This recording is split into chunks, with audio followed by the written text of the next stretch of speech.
It took so long to make that. So long. And 1 day of mixing. But Grim Noir is finally out for all to hear at the start of every stream. Hello! For those who may not know the skeleton that stands before you, I am Detective Ricky T. Bones, and I'm an actual detective on TV.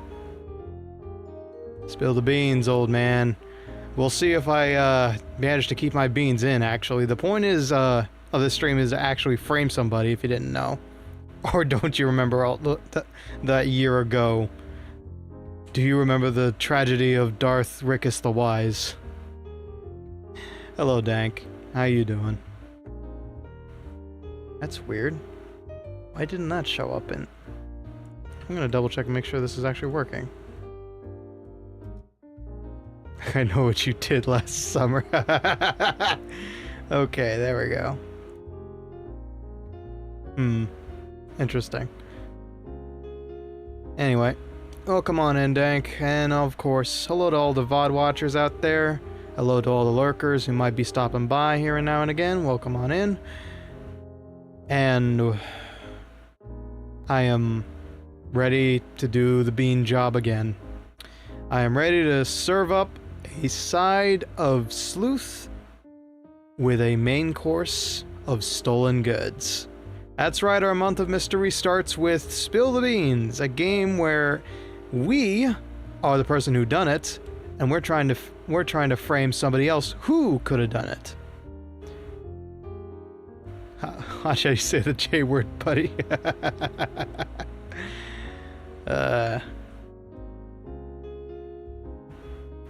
Anyway. So yeah. Brand new opening BGM, a couple of new tricks and doodads, and a brand new overlay, which we're about to go see, but, I do got some bad news, because this stream is going to be archived unlike the last one. Last one got killed because of internet issues. We just had to kick the router and it was back to normal, which is weird, but... essentially, here's all you need to know. This is the month of mystery. I wanted to do a proper introduction for it, like promo art and all that, but I didn't have the time. So the month of mystery is going to be all detective games and detective adjacent games, so brace yourself. I'm going to get hella nerdy, and in the middle of the month, towards my birthday, there will be some very special streams that I hope y'all will enjoy. And one of them is audience participation, so I won't spoil it yet. No, I should spoil it because it's going to be on a Sunday. Get your number 2 pencils. More than usual, you would be surprised to know that I can in fact top my everyday routine. Yes, I'm going to be gushing about all the mysteries I grew up with, all the mystery media, books, movies, etc. on the week of my birthday. And get your number 2 pencils ready, kids, because there's going to be a Ricky T quiz. Multiple choice answers, so you've got a chance of winning. And you'll be competing against 3 other contestants. Tony, my artist. Glitch Phantom, my good buddy.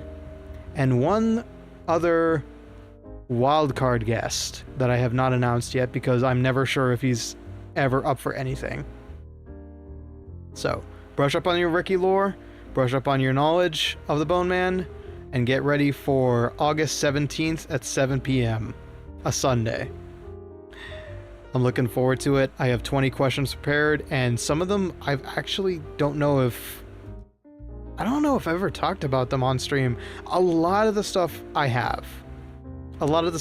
So there's a good chance somebody will win by the end of it. But yeah. I know you saw this game beforehand, but for anybody just checking out the demo for the first time, I am gonna do this. I'm gonna voice this entire playthrough as best I can. It might go a little long, like 3 hours-ish, so strap in. It's gonna be a bumpy ride. Oh, and I almost forgot. For the season that it'd be, I felt like being a detective without a lid has been a heresy I've lived with for far too long. And we're going up against a skeleton with hair, so I felt like I had to even the odds. So Tony, whip me up this. Here's looking at you, kid. Finally! There's something to keep the shine of my dome from blinding y'all. What you think? I can hear Dank typing now. You're still bald, old man. And that, well, I may be bald. At least I'm old. That doesn't really help my case, does it? You can pull off hats, but never glasses, I suppose. Yeah, that's fair. You kind of have to have earlobes and a better face shape for it. Hang on, I see something of an issue. I think.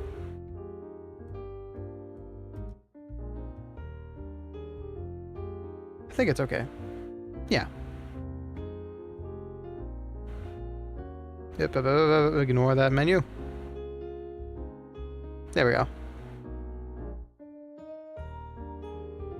Okay, cool. Alright, now I can minimize that, and we can get started with our shift.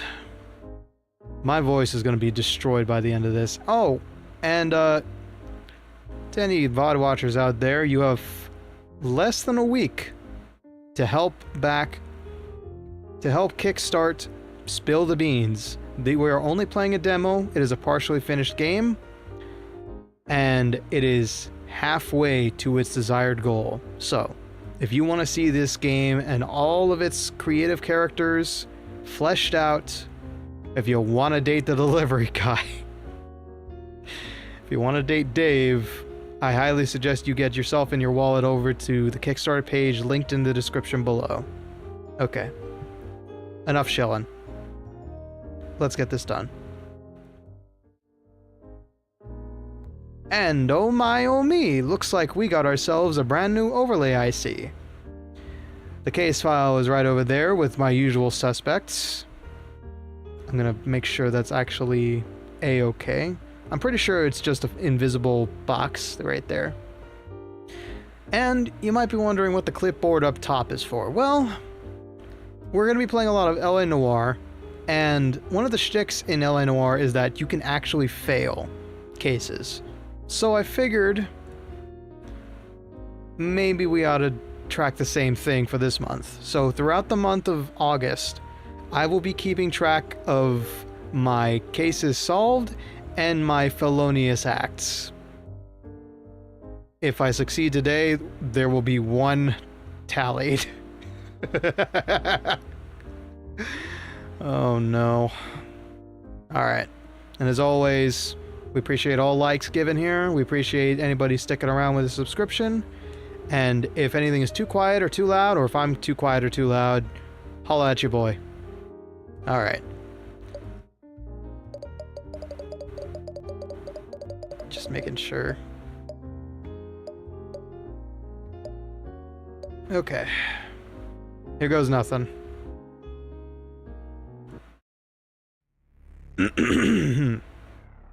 You've done it. Against all odds, you managed to pull off the heist. Your shaking, outstretched hand grabs the cafe's secret recipe as its power pulses through your body. Sorry, I need to actually fix some stuff. I completely forgot one other aspect. Oh dear, dear. I need to be able to hear myself if I'm going to be doing this much voicing. Alright. As its power pulses throughout your body, your heart aches, your breath flutters, mere echoes of what was taken from you, what will soon be yours again. But at this crucial moment, you can't help but think of the other people in this cafe. The ones you're about to drag into a complicated criminal mess. You can only blame the scroll's influence for such inconvenient sympathies. If they were in your position, they'd do the same, wouldn't they? They know that, after everything you'd been through, this was the only option left. People say that Artifice County is the most magical place there is. Yes, Artifice, where 100 years ago, the world of spirits cracked the earth and spilled over into ours. But now those spirits work 9 to 5s. Arcane power fuels cars and charges phones. This county, once the cradle of magic has become as mundane as any other. And an unmagical human like yourself, among shape-shifting sirens, carbon fiber constructs, and wizards, you're exceptional. Exceptionally dull and exceptionally underestimated. No matter how much you tried to fit in, to love this place and all its wonders, it never reciprocated. All it did was take. All it left you with was emptiness. So why not take something back? Steal everything the county denied from you. Feel that gnawing emptiness, then leave it behind forever. Luckily, you know what you need, and where exactly to find it. The Familiar. A downtown cafe, noteworthy only for its secret recipe, locked tight in a back room. And conveniently enough, they're hiring. So desperately that they aren't asking for experience or background checks. All that's left is to put together an application. Not that anything you say on it really matters. It rarely does. So, I don't remember what I put down last time, so we're just gonna go with whatever we feel is right. So, obviously I'm still Ricky T Bones. I'm not Bones. Bonius. Bones. I am a hard. I mean, yes, bone is hard, but self-motivated, disciplined, industrious, cerebral. I mean, I got a big head, but I don't think I'm cerebral. Loquacious, erstwhile. Disciplined. Worker, learner, professional, artisan, underdog, ship captain. I'm not a wizard though. Professional. Who loves a job well done. I used to love coffee. Doing the work, social interaction, money. Arcane power. Justice. Yes, justice. Why would that be on a CV? Destroying my enemies. Yeah, justice. Now, if I'm gonna apply here, doing the work. Let's just say that. Soft skills. Good listener, great communicator, competent leader. This is all stuff I've read on Indeed, I feel like. Good listener, definitely. Expert articulator, experienced coordinator, excellent organizer, excusable sycophant, miraculous expounder, probable minion. I mean, yes, nobody would... Skeletons are often minions. It's a crime against skelemanity, but, you know. Excellent organizer. I'd like to say my sock drawer is representative of my cleaning habits. Black hair. Of fair... no, I'm bone white. What do we got for hair? Any new options? Don't look like it. Let's go with something short. No love for the bald, man. No love for the bald in any of these games. They don't even let you be a skeleton, and there was already a skeleton in this game. Oh, by the way, you might see some advertisement in this game for the Kickstarter benefits. So, just a heads up. If you see something weird in the background, that's why. Master Problem Solver? Yep. Grandmaster Problem Solver? Okay. Understander. Surprisingly okay Snack Fetcher. Please. God, I wish I could put that on one of my resumes. Team player, sure. He, him, all that's good. Oof. Emodynamics? What is even emodynamics? It's fine. I think we're good to go with this.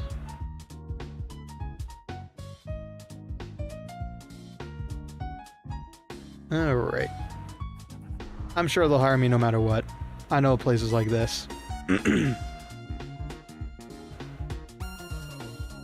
bumping. A few days later, you're face to face with the familiar. While its neighbors are all dust and drywall, its facade seems unbroken, even if the varnish is peeling at the edges. For the moment, nothing. Then you spot a silhouette in the window, who flicks its neon sign to open before waving you over. You cross the street, repeating the details of your plan. You need to get in, get out, and, for the smoothest possible getaway, try to find someone else to take the blame. But can you really do all those things without running into complications? That sounds like a great time to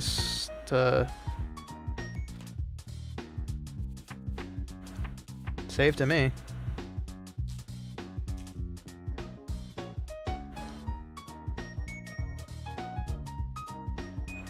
You've already reached the front door.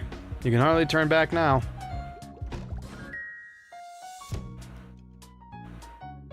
Ooh, drop those drums out. Ah, there's Top Knot Guy. I remember him. The cafe laid bare before you is almost indistinguishable from the scant images you found online. There they are. You could be there. Yes, that could be you. With the right privilege of pledging a certain amount of money, that could be you. Cameoing into this frame. Mismatched chairs and royalty-free wall art. Well kept, but worn down. You don't get long to take it all in. A construct, towering over 2 meters tall, stops wiping down the counter and turns to greet you. Ah, you must be Ricky T. Great to finally meet you.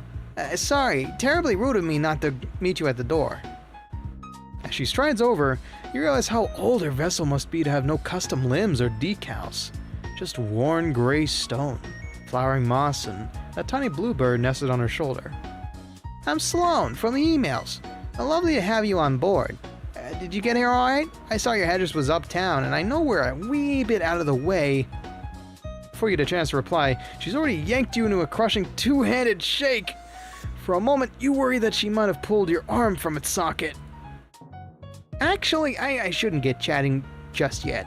Today's schedule is pretty packed. What with your induction, I barely found the time to fix the breakfast for Adam. Oh, hang on. And Rob displays of the pastries. Me too. Oh, God. There is nothing better than, like, paying too much for pastries that you know are, like, just delivered to that spot. Like, I don't know what it is. Like, I could make my own breakfast wrap, right? But then I go to Starbucks and I get a breakfast wrap and it's, like, divine. I don't know what it is, man. Maybe it's the service. Maybe it's the illusion that paying for it makes it taste better. This is Adam. Adam, say hello to Ricky T. He's a new coworker, so be polite. Adam's usually my only company out front, so it'd be nice to have you working too. I mean, I love this job, I really do, but after 6 years of working the floor myself, starting at 5 every day. Not that you have to come in that early, of course. We're only meant to start at 8, but it pays off. It does. As Sloan trails off, you have a chance to put your plan into motion. You spent a long time figuring out other people's so-called feelings, and just how easy they are to manipulate. If somebody's in a good mood, they'll probably think better of you and might suspect you less. But then again, if you make someone upset, they might make for an easier scapegoat under pressure. But what's best for Sloan? Better make that first impression count. Ricky T? Oh, I worried you with that 5 a.m. thing, haven't I? I just want to stress that you don't have to do that. Honest.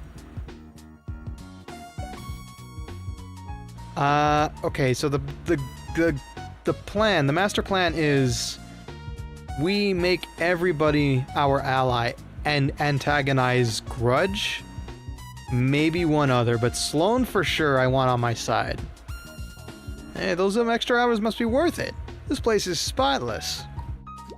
Oh, that's sweet of you. I try to bring the best out of the old familiar. Good to know other people actually notice.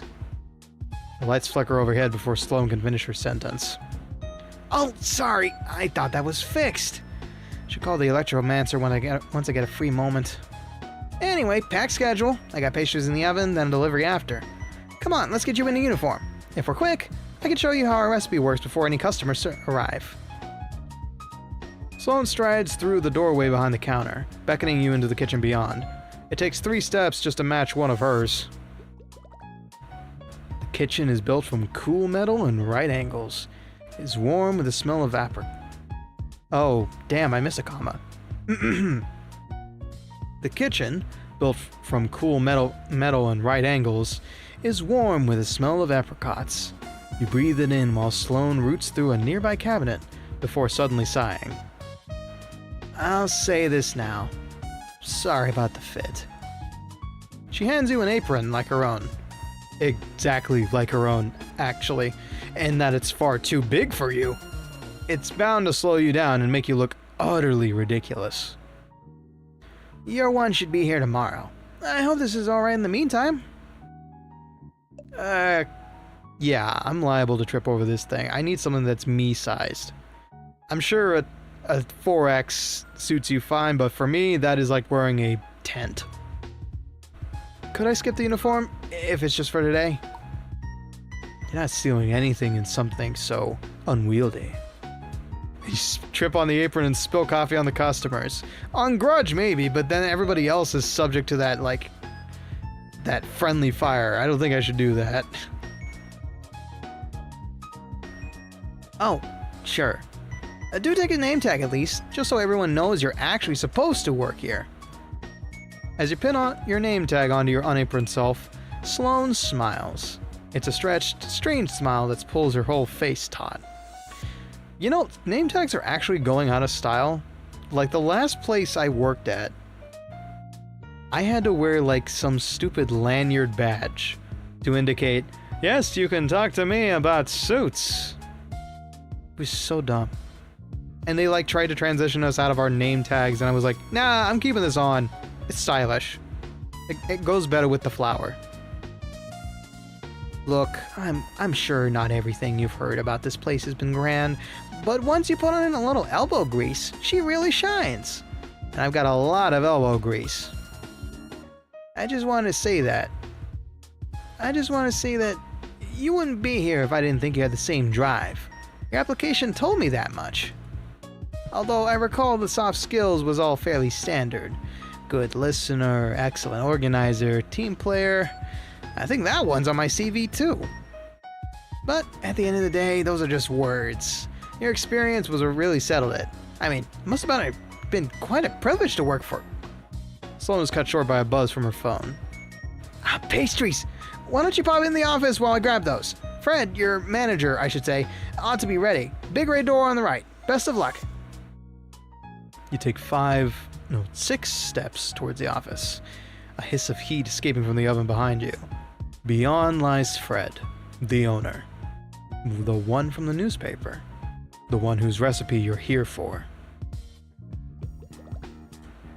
You ease the door open, but no one greets you. Your eyes are immediately drawn to a colossal metal safe that occupies a quarter of the room, just a few steps away. You knew the recipe was protected, but not like this. The safe looks like it was taken from the set of a heist movie. Should be locking up gold bars instead of, what, a recipe for coffee?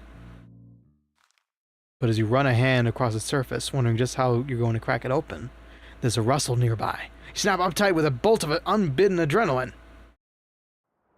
Like a dragon emerging from its hoard, a tiny gold-eyed tuxedo cat rouses from a pet's bed atop the safe. He blinks, stickily, and then suddenly glares at you. Fur on end, eyes aglow. Don't touch my shit! Yeah, Phantom? I don't know. I mean, kinda.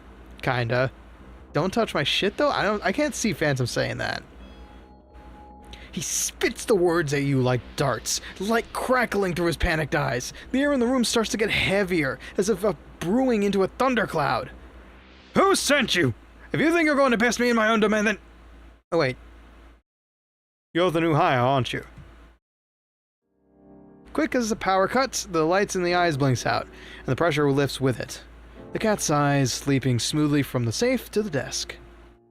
Sorry, that was unprofessional of me. I'm Fred. Welcome to the Familiar. Good to have you on board. Well, given the terrifying magic and the talking... He's not a cat. Well, given the terrifying magic and the talking, he's not a cat. He's a demon bound to the form of a beast. A familiar, in other words. That's the last time I'm pulling an all-nighter on admin. You're lucky to still be young, human, because after the first century, things get... Sloan wanted you onboarded, right? We have but one main rule. Do everything you can to show the economist types this place isn't a bad idea. More than fire safety drills, we need drive and spite. So that's what I expect from you. Are we clear? Crystal clear, boss. That's what I like to hear. So long as we're on the same page, you and I will get on just fine. We aren't a happy little family here, we're just hard workers. This isn't going to work if you aren't prepared to work as hard as me and Sloan. As if on cue, Sloan enters the office. A kettle of boiling water in one hand and a packet of coffee in the other. She starts mixing the two in a mug on Fred's desk. Morning, Fred. Everything alright in here? I thought I heard a bit of shouting. What? Oh no, it's fine. I've just been giving a... Fred squints at your name tag, quickly. Giving Ricky T the lowdown on the Familiar. Our history and what we do, all the good stuff. Sloan gazes at Fred, tracing the tiredness in his eyes. Her smile dims a little. Oh, that's nice. I can join you now if you like. We can go over the finer details together. If you've got the time, by all means. With firm movements, Sloan puts the kettle down and closes the door behind her. Fred's eyes lock onto your name tag again as he reads it under his breath. Ricky T, Ricky T. So, Ricky T, let's get down to business. To defeat... I'm sorry. We're open 8 to 5 most days, but your shift goes 30 minutes longer at the end for closing. Anything after that is overtime. I can give you the forms. Aprons go on the hooks in the kitchen. If anything gets spilled on it, don't be afraid to excuse yourself and replace it as soon as you can. Oh, and if you are going to excuse yourselves... And on it goes. Sloan and Fred don't speak to you as two different people, but as two halves of one business. Efficient, organized, and trusting one another as best as they can. That should be most of it. I'll be with you at the counter for your training, so don't hesitate to ask me any questions. She's cut off again by her phone. Oh, excuse me. Dave! Hey, Sloan, just unloading a van out back. No, I need to give him something different, because I know I've got to keep my country accent for Grudge. Hey, is Sloan? Just unloading the van out back. So there's your heads up. Thanks, Dave. I'll be right there. I should be off. Need to give my signature for the deliveries. Thanks again, Fred. He needs to be a deeper voice. Oh, Ricky T, before you join her, I'm sure you've heard about our recipe. Must be dying to learn what makes the Familiar coffee so irresistible. But it's not much a set of instructions as it is... well, I don't like to get too arcane with you. It's more of a background thing, like the internet. You use that, right? Point being, even if you don't see it, it'll still be working its magic back here. In a drill-proof, bomb-proof, 6-gauge safe, which only me and Sloan can open. Arcane mention. I still need to watch that series. I think it's on Netflix, right? I mean, I'm not interested in League of Legends, so it's a hard sell for me. Also, I cursed it.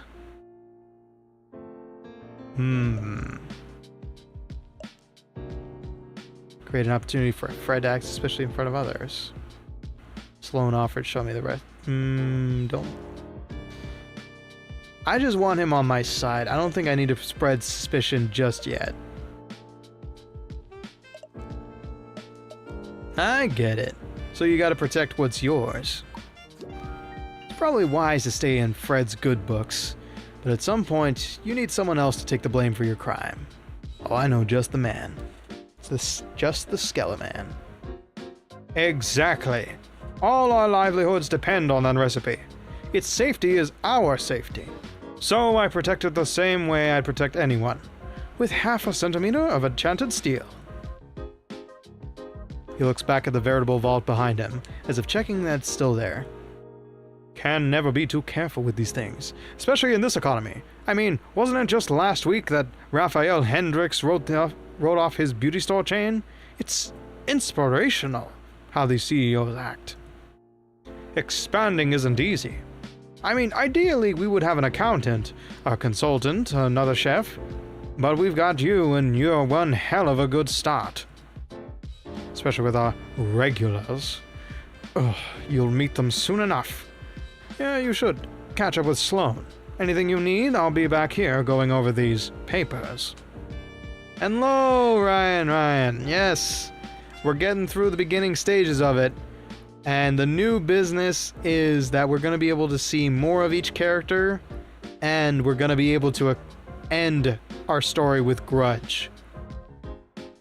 His route is supposedly fleshed out, so we should see the end of our story with him. Whether or not he walks away in cuffs or as I do, remains to be seen.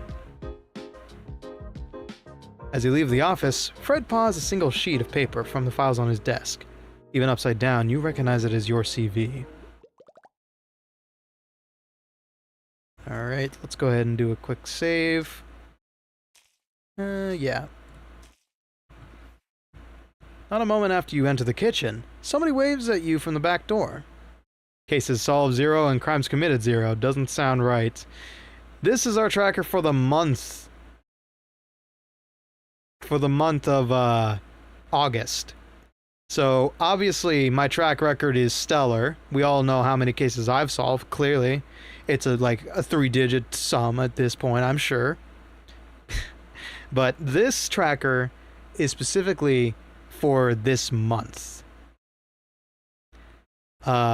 Obviously, we're going to be committing a crime today, but because we're going to be playing L.A. Noire, where we can fail the cases, and a bunch of other detective games, I thought it'd be a fun, like, a monthly report, if you will, to see how well I do when I play nothing but detective games and solve mysteries. Game corrupts clearly. I hope not. I hope not. It's a good demo, I'm sure. Not a moment after you enter the kitchen, someone waves at you from the back door. Yeah, let's make his voice deeper. Still a really bad Jersey impression, but deeper. In the doorway next to Sloan is a uniformed courier, a human, just as unremarkable as you, who carry a stack of cardboard boxes wobbles threateningly behind him. Say, you're Ricky T, aren't you? Sloan was just telling me about you. All good things, I promise. Mostly good. Dave gets Sloan package and gives you a conspiratorial eyebrow waggle. Pauses to take a long breath inward through his nose. Oh, is that apricot? Oh, so you did go for the new recipe. Fred must have taken some convincing. Oh, I'm just trying it out. We'll see how they sell first. Hey, if I come by once I'm off work, that's one customer right there. Guaranteed. Wanna roll some dice before we have any choices to make? Absolutely. Show me even, because we are on the straight and narrow this month. That's gonna be my call for every dice roll you ask me for. We gotta be good boys and girls. Sloan breaks away to put each package in its right place. Dave looks at you, eyes glistening. Hey, Rookie T. Have a good first day, yeah? Increase Dave's mood to give him a bright start of the day, I guess. Decrease Dave's mood to... Actually, who cares? He'll be gone soon anyway. There is supposedly going to be a route if this gets fully funded. Even, please. If this gets fully funded, Dave becomes a dateable option. Or a investigation route, I'm not quite sure, but This might become a note to make game we visit down the line if it gets... Damn. Just what I need. More bad luck.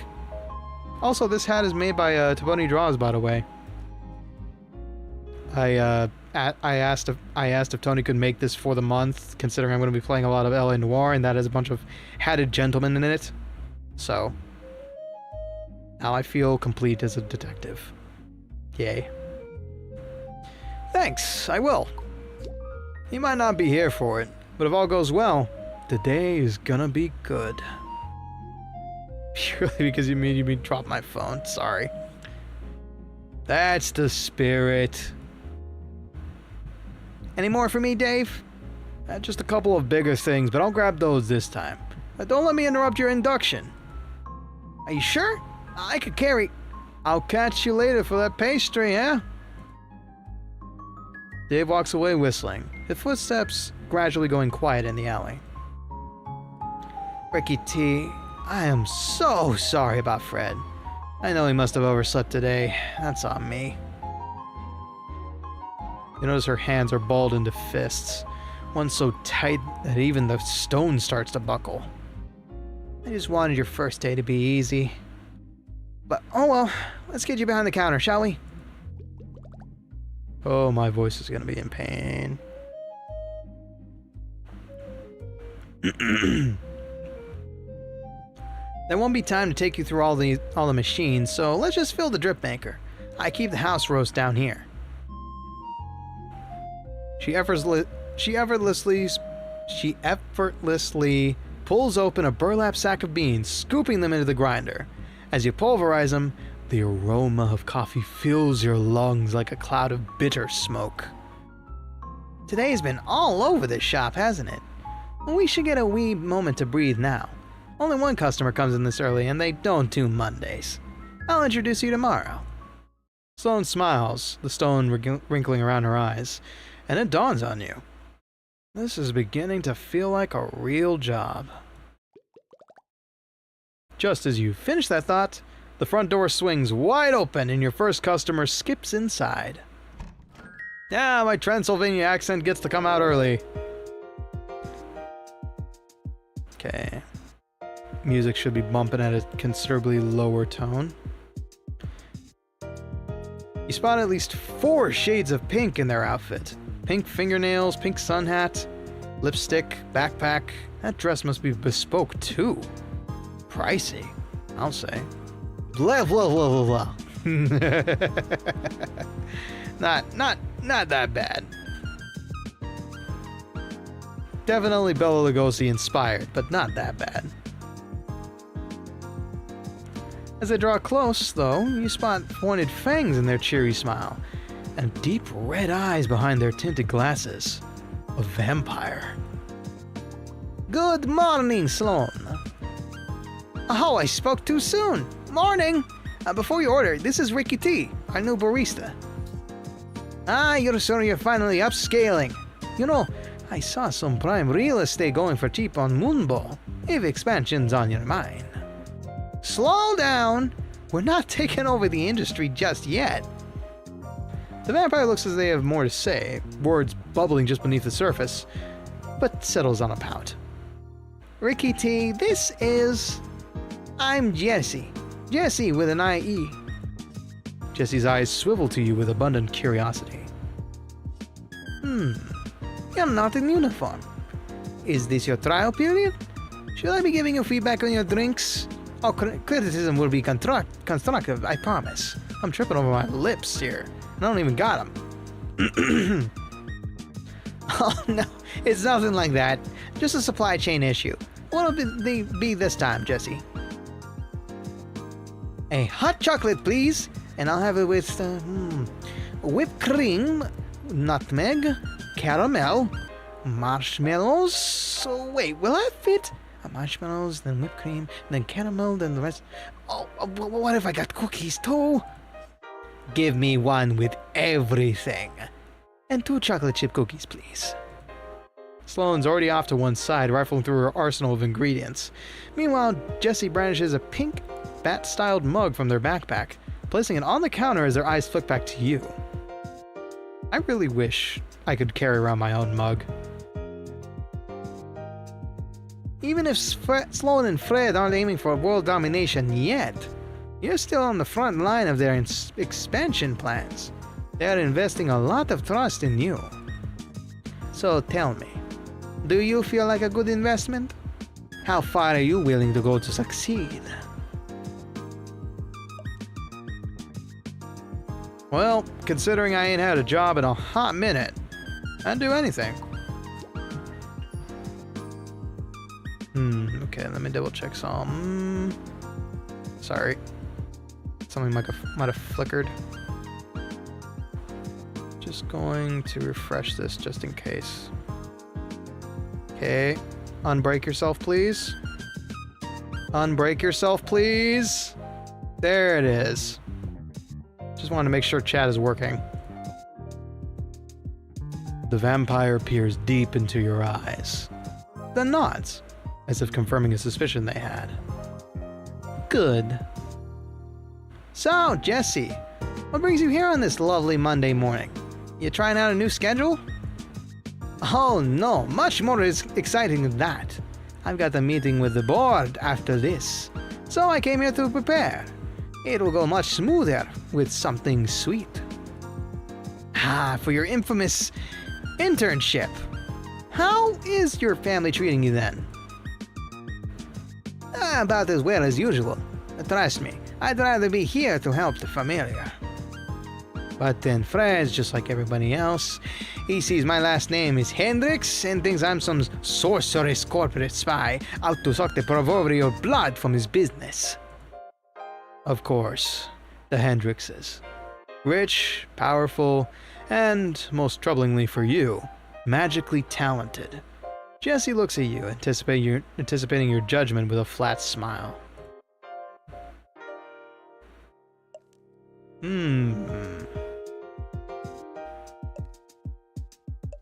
Do I want to make her part of the problem? Is Grudge here yet? Nope. You're still in the clear for now. You ain't missed much. I think Grudge comes after her, after Jesse, after the fish, and then it's Grudge, I think. Because they both have to be here, if I recall correctly. Let's make her our ally for now. Oh, you're too fashionable to be a spy. This probably is more vivid than anyone doing espionage would want. But who knows? Maybe that's just what a spy would say. Try not to let your family get you down, Jesse. You'll get your chance to prove yourself someday. Well, if all goes according to plan, that chance should come today. Fingers crossed. Sloan passes Jesse's now full mug across the counter. By some miracle of physics, it hasn't spilled over yet. Maybe this was a bit ambitious. But if I use a cookie to scoop up the cream and let the marshmallows melt, can I finish it in 30 minutes? Thank you, Sloan and Ricky T. Jesse swipes their card, then their mug, and making a beeline for the booth seat before the payment even goes through. Yeah. Have you ever seen those, like, what is it? It's like the standard physics trick where you can just put water in a bucket, use a rope to spin it around, and the water will never come out because that is the miracle of gravity, baby. Or actually, I should say momentum. They assemble their workstation in mere seconds. A sheaf of papers, a stack of textbooks, and a particularly pink laptop. The mug stands vigilantly at a safe distance. Jesse was a surprise, but at least they're a nice one. I'm just grateful they didn't come in at the same time as... Ah, here's the fish.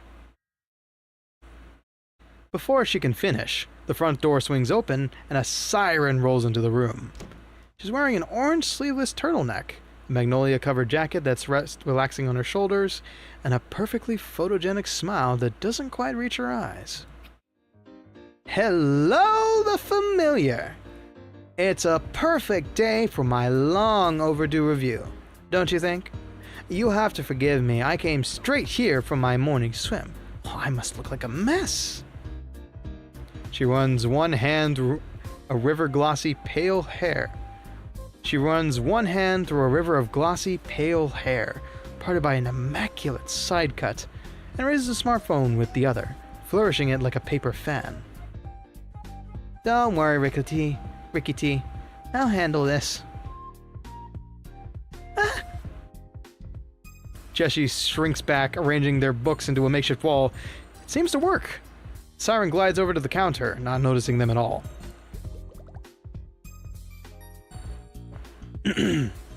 Now, Sloane, I know you very well, of course, but for the benefit of both me and my adoring fans, who is this? Oh, I didn't know you'd be coming. This is... But the Siren's already staring at your name tag, trying to preempt Sloane's introduction. So that's how you spell. Ricky T! Enchanté. I'm Alexandra Argios. Argos? Argios. Probably like that. Pleasure to make your acquaintance. You don't happen to have a Grimoire account, do you, Ricky T? I would love to give you proper credit in my post. Funny you mention that. It's Ricky T Bones everywhere. Legitimately. How about a drink first, before anything goes on that internet page of yours? Quite right, Sloane, I'm getting ahead of myself. Could I have? She clears her throat and straightens her back. Oh god, here comes the Starbucks order. A blue sea salt caramel frappe with soy milk and non-dairy whipped cream on top, plus a little of that raspberry chocolate powder. Yeah, would be lovely, thank you so very much. Not bad. I improv'd a little bit there, but not bad. I should have everything. Let me check the back first. Ricky T, could you grab a plastic cup for that? Lids are in the bottom left cupboard. Wait, do you have any of those little fish cook? Ah, she's gone. In the silence, Alexandra's smile slides off her face. She sighs sharply through her nose. You're right. I know this whole song and dance can be quite overwhelming if you aren't prepared, but then you don't know who I am anyway, do you? I've never heard of you, sorry. That would make sense. Thanks for getting it out of the way, I hope. Thanks for getting it out of the way. I hope I made a good first impression, for whatever that's worth. Sloane returns, hands full of yet more ingredients. You hand her a cup, and she starts filling with dubiously blue syrup. Yummy. Should I expect your fans to start ordering these frappes in the hundreds? I'm not sure they're on theme anymore. Oh, I wouldn't worry about that. The drink's just to showcase how skilled you are at your craft. It's aesthetic. That's what the audience really wants. Alexandra plucks the card reader from the counter with a sly smile, passes her phone across it, and then hands it back with a wink. There's a 30% tip attached. Yowza. You know better than me about that social media stuff. Sloane, Ricky T, trust me. You've got a wonderful, cozy place here. What's not to love? Those donuts, those menus. Alexandra turns around to gesture at the cafe, and her eyes finally land on Jessie. Her voice freezes in her throat. Jess. Oh, there she goes. Oh, no, Jessie. Hey, Alex. I didn't know you were coming today. It was on my page, but perhaps I should have dropped you a message. Sorry. Do you...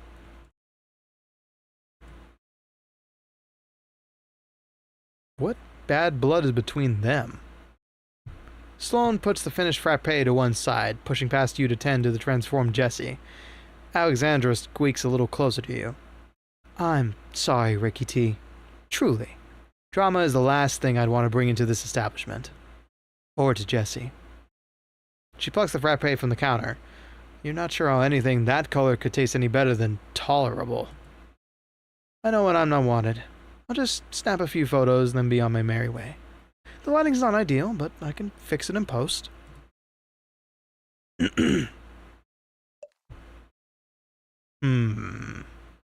Not the person I want to frame. I don't know what's going on between you two, but sorry. Thank you. I'll spare you the messy details, but needless to say, it didn't end well. Not that there's much of an ending to speak of, really. With a final smile, Alexandra takes her drink to the cafe's centermost table, posing it like an art exhibit. Jessie, still as a bat, keeps staring at her, but she doesn't look back. Gonna go shopping, enjoy the bad luck. I hope it doesn't affect this poorly, because I don't want to have to replay this. But thank you for stopping by, Ryan. Hope the shopping goes well.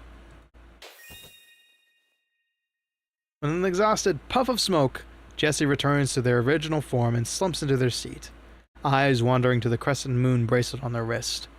Sloan returns after confirming they're okay. Banana bread. Delish. I should really look into making more stuff for myself. Sorry, I didn't think... Yeah, both of them at once can be a wee bit complicated. They used to... She's cut off by the sound of a motorbike revving down outside, heralding the arrival of your third customer. I smell a grudge. You. This person is at first, even for you, somebody whose body lacks everything but a skeleton. This person is a first, even for you. Someone whose body lacks everything but a skeleton. You don't know any magic that can make that work. Skinless, fleshless, sigilless, although he does have hair, which you're pretty sure isn't a type of bone. A stiff, dark pompadour that props up a pair of sunglasses. Grudge! Grudge! Hey, how's it going? I feel like I've barely seen you since ArtCon.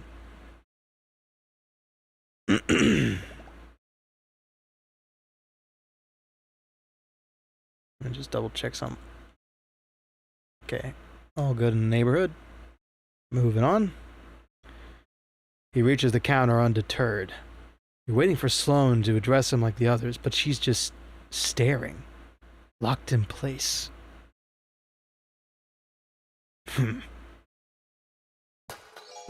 So you're the new barista. Good job on making it this far. Makes you one of the best, don't it? Ain't just the coffee you brew. It's your resolve. Can I take your order? Yeah. Resolve. Well, let me tell you. I know your type. And I know you're up to something. I can feel it I can feel it. Sloan, I would like to order. Thank you kindly. Let's put your new barista to the test. I'll have a coffee. A black coffee.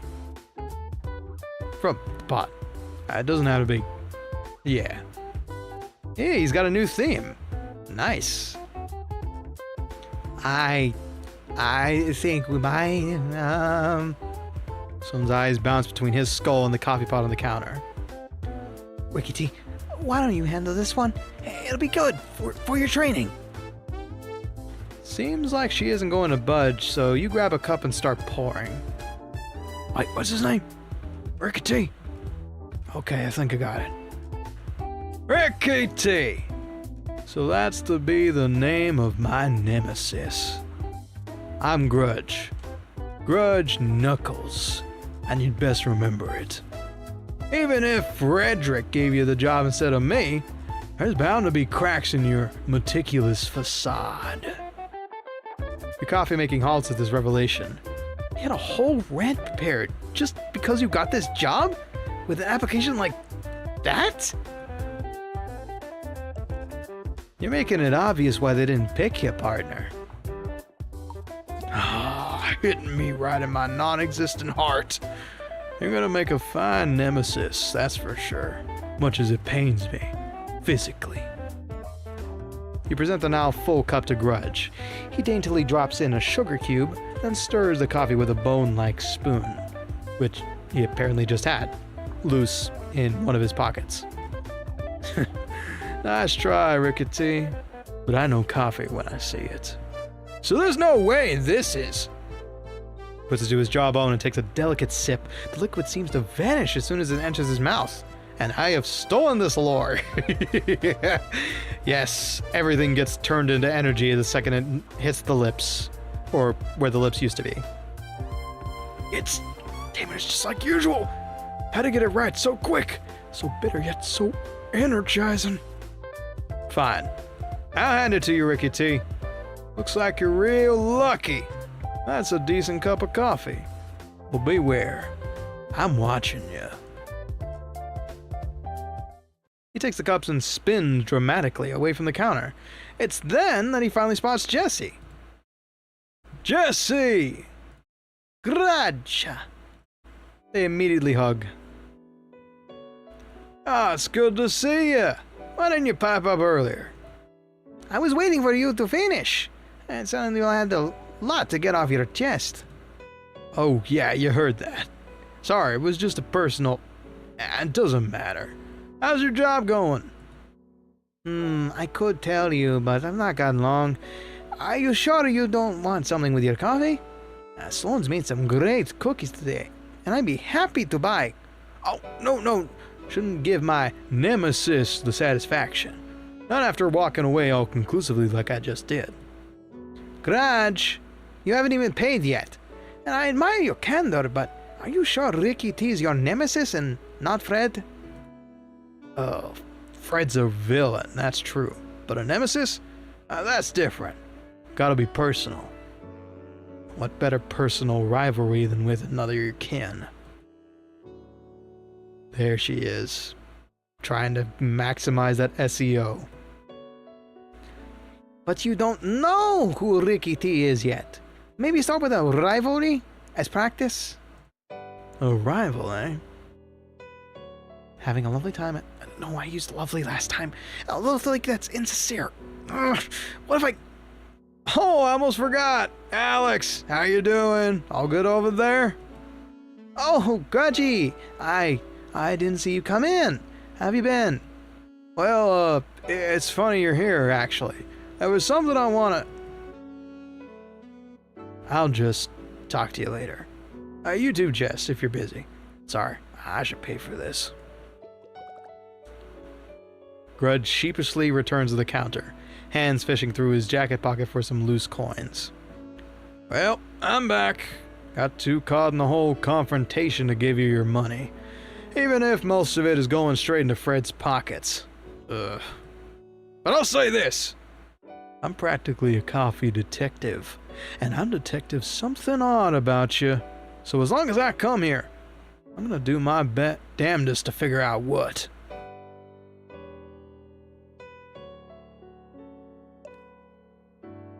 You think I'm suspicious?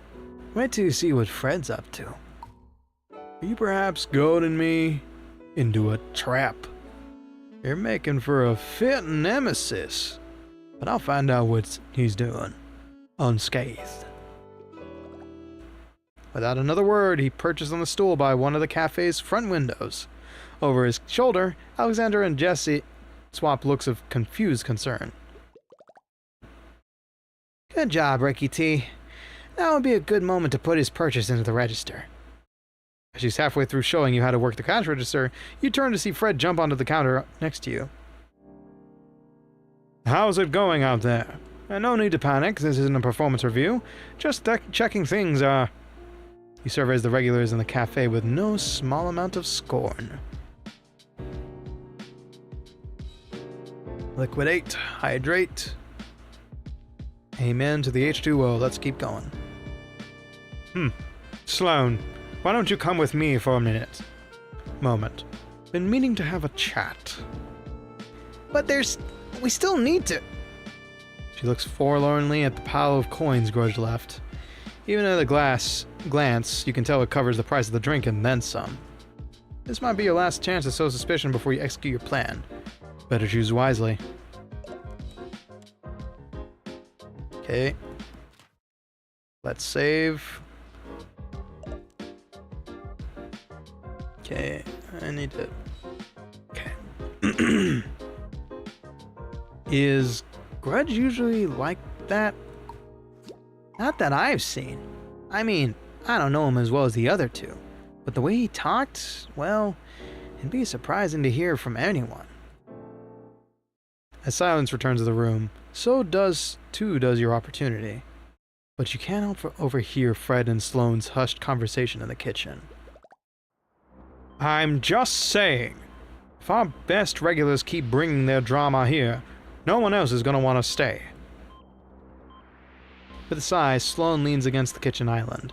The full weight of this morning's events seem to suddenly sit on her shoulders. They're good, reliable customers.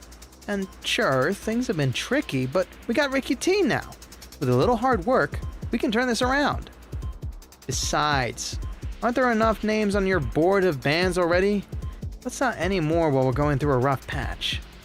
She side-eyes a corkboard near the walk-in fridge.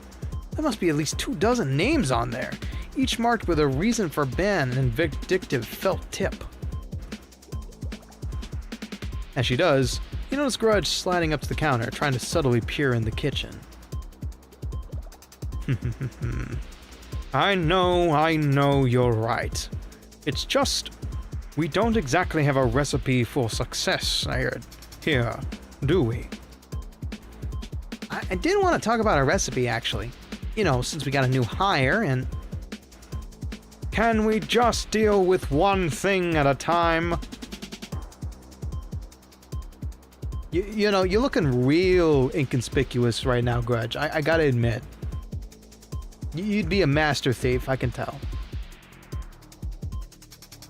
Anyway, exit stage right, buddy. You are gonna get seen. Can we just deal with one thing at a time? First priority is cutting down costs. Now, I noticed the price of algae extract for that blue drink got hiked up, and I figured. Fred's eyes finally land on the still snooping Grudge. The two freeze before Grudge slowly backs away. Told ya! Oh, busted! Gotta go! Aren't content making trouble from me from afar, huh? Go away! What was that? 3 guesses. If that punk wants trouble, I'll give it to him. Wait here, Sloane. What are you doing now? Fred? A sudden knock on the back door stops her from following after Fred. Oh, Dave's back. Let's deal with that first. One thing at a time. As Fred prowls out of the kitchen, Grudge turns to you with a scowl on his skull. God damn it! Did you say the thing earlier just so Fred would shout at me? That's a low blow even for you. And I'll find out what he's really doing soon enough. Fred stalks Grudge like prey as he leaves the kitchen, jumping onto a nearby table and muttering to himself. Our regulars. It's gonna be a long climb from here to anything stable. While Fred's presence draws little attention, you start rifling through your bag, making sure you can take any opportunity to launch the heist. At Fred's arrival, Jesse looks up from their work and shoots drugs? At Fred's arrival, Jesse looks up from their work and shoots Grudge a quizzical look. Grudge moves over to them, mind clearly just as boggled. What's he doing out here? Looks like he's just contemplating? What? Whether he should kick me out for good this time? I don't know. In the background, Alexandra tries her best to get a clear shot of her drink, but Fred is perched in the way. Freddy, darling! You wouldn't mind scooching a little to the right, would you? Since you didn't consent to any photos, I'd like to respect that. Alexandra, I've got bigger things to worry about than just photographs right now. Could you leave me in peace for just a moment? And don't call me Freddy ever again. Bigger things? What bigger things, Fred? We're all you got.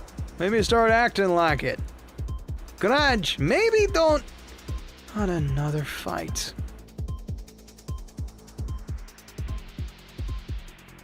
It's then that Sloane joins you in the main room. dusting her hands clean from Dave's latest packages. Finally! Fred, are you doing all... Sloane stands still at the sight of Grudge and Fred's stare down. She gazes into his hollow sockets.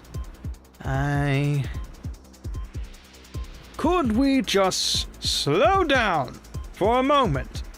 Am I not allowed to check on my own cafe without someone accosting me? No. We've got a new hire today, and if this is the impression we're giving him, we'll be doing him a disservice. Now, if you'll excuse me, I've got a new hire to attend to, without any more interruptions. As Fred starts to turn around, you scramble for your bag, knowing you have mere milliseconds to execute your plan. How fortunate, then, that you sowed a little more chaos in advance. Because it's this precise moment when Grudge chooses to fire his parting shot. I know you're hiding something, Fred. Grudge, what the fuck are you talking about? It's not much, but it buys you a few precious seconds. It's a slim distraction, but it's enough. And you aren't going to get a better chance than right now. Oops! Earth Skeletal Games, you may have misplaced the shadow. You reach into your bag, and in an instant, all the light and sound is sucked from the room. Sounds of panic are quickly quelled by the magic now pulsing from your Cozy Co slip-type blackout blanket. Ooh, that's unfortunate. Just imagine this entire shadow is all around the screen. Don't worry about it. It's a work in progress. It's a demo after all.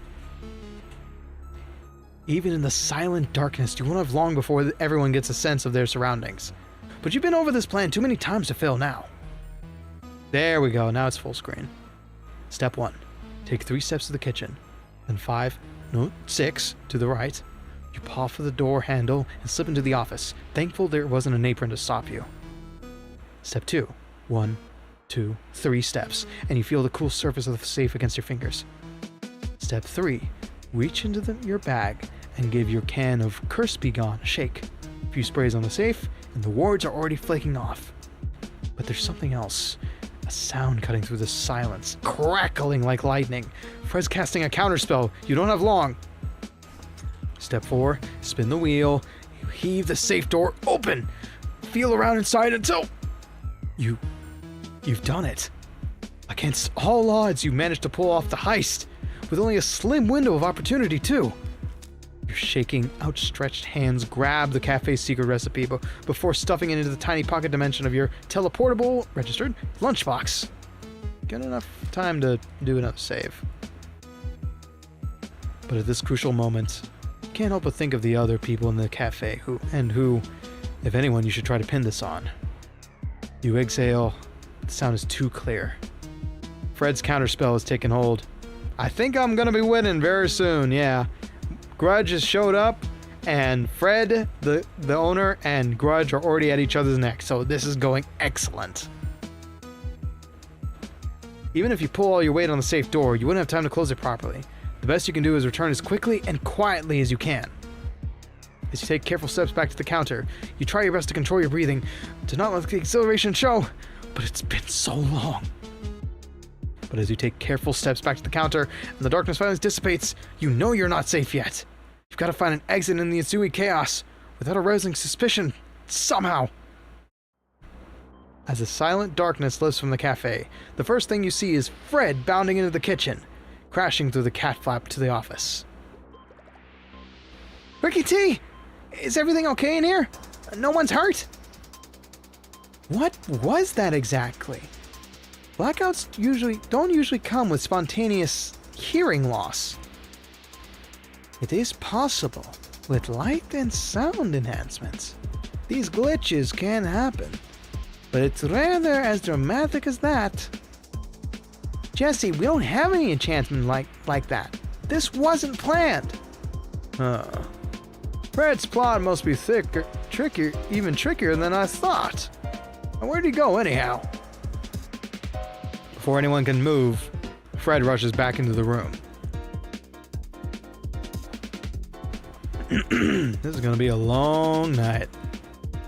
Nobody leaves! His eyes crackle gold and the chains of light fly across the cafe. The front door, the windows, the back doors, no exits are spared. We can do this the easy way or the hard way. Understand? And if you aren't going to turn yourself in, I'll just root you out myself. What? I'm sorry, but whatever just happened is your business. I'm not missing my meeting. I'm sure you have a plan, Frederick, but is it really necessary to trap us inside your lovely cafe? If you wanted us to stay, you didn't have to do that. And what are you accusing us of exactly? Sitting perfectly still while your lights went weird? Fred, what's going on?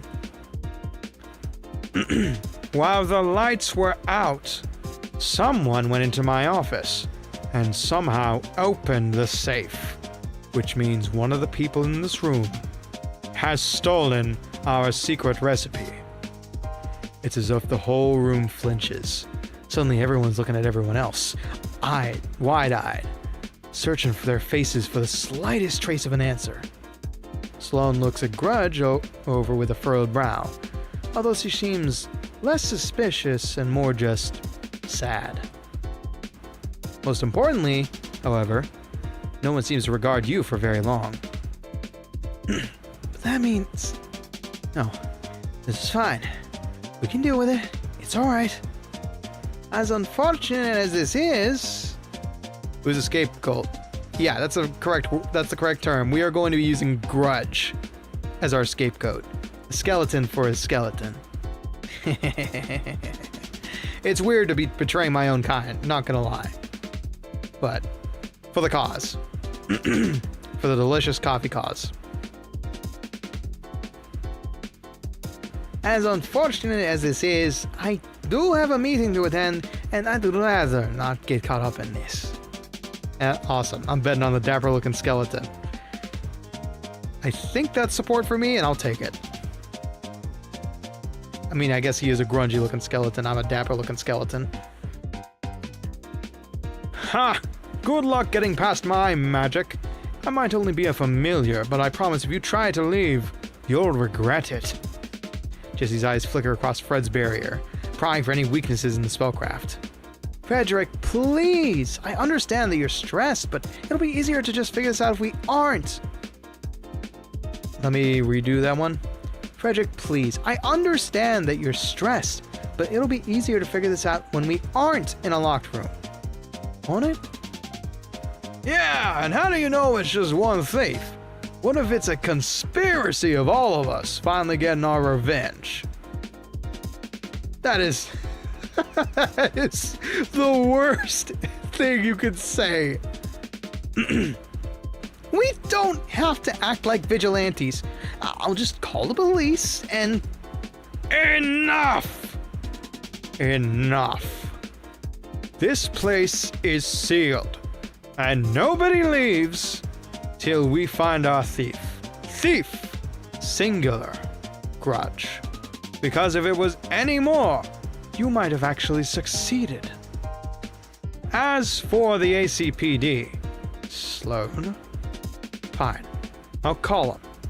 I'm betting they'll take their sweet taxpayer-funded time getting here, then label this as unsolvable. But I'm not risking anyone making a break for it in the meantime. So we're going to sit here like adults and get our facts straight.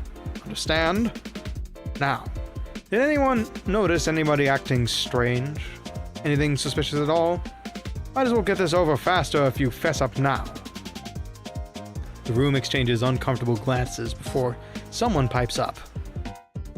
You know what, let's address this now. Would you mind telling us why you were spying on this in the kitchen, Grudge? He was?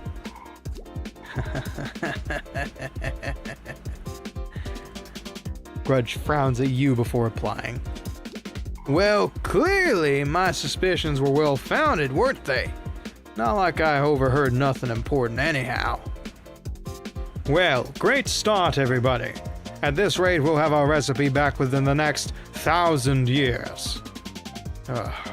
There's no use in trusting anyone here, is there? I know how these stories go. You've all got some kind of motive.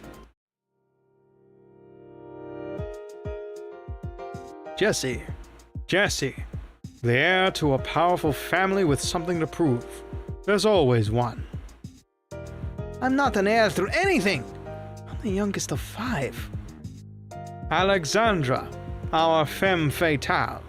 Although she hasn't killed anyone. Probably. If it weren't from you, I'd take that as a compliment. Grudge, the obvious suspect. Too obvious even. But I'm not ruling anything out yet. So what? I make you the hero detective? You don't even have a plucky sidekick. Or hat. And you don't have a hat, I do. Sloane. The one you'd least expect. Oh, that's good. I think. But Fred, you can't really be saying that I... Which brings us to our final suspect. Ricky T. Your breath can't help but flutter as everyone's eyes turn on you. The red herring. I mean, it obviously wasn't you. You're human. You've got no magic. You worked hard to get this job, but you're in the clear. Ooh. Seems the boss likes me. A cursory glance around the room tells you that's not what everyone A cursory glance around the room tells you that not everyone believes him. So that's why he's going to find out who really did this. And everyone's going to be very polite. Answer all his questions. What? Wait, my nemesis is the detective? Yes, Detective Rick D. Bones. Pleasure to meet you. I'm moonlighting as a coffee shop. Actually, I'm undercover here. Totally. Go easy on him, detective. Yeah, sure. I totally won't hit doubt every single interrogation. All the more reason to keep an eye on him. Gotta make sure that justice is carried out. Fred, you know me! Don't think I seriously could have done... Don't seriously think I could have done this, do you? This is... Can we all just stop shouting for a moment, please? Please? This is a waste of everyone's time. As soon as I can, I'm leaving. Don't try to stop me. I'm with you there, Jess. Though I wouldn't mind knowing who really did it. Fred, you're panicking right now. We shouldn't do anything rash. These are our customers, and this is Ricky T's first day. Why would we... Her rising voice is broken by a ringtone. She stops with a flinch, putting the call on speaker. Hey, Dave. Hey, it's Sloane. Got my very last packages out back, but there's these gold chains on the door. I think it's stuck. Are you okay in there? Yes, I'm fine. We're just dealing with a burglary. I'll give you the details in a second. At the door. Oh, one of those days. Oh, wait. Oh, one of those days.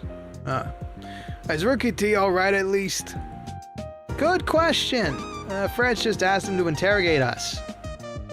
Look, I know it's unorthodox, but we all need that recipe. This is our best option for the cafe. For the cafe? I always knew you hated your customers, but this just confirms it. No grudge, just you. Can we please not fight already? We're not gonna solve whatever this is by shouting. Yeah, it's getting a bit loud over the speaker. Ricky T, what do you actually want to do?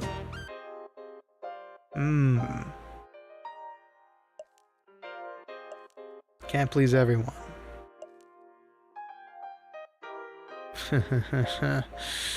I don't like... If I'm getting paid either way, I might as well. I don't know, this is a pretty bad first day. I mean... That would gain me some sympathy, I think. I think I just need to look out for myself here for a second. But let me save just in case. I don't know. This is a pretty bad first day.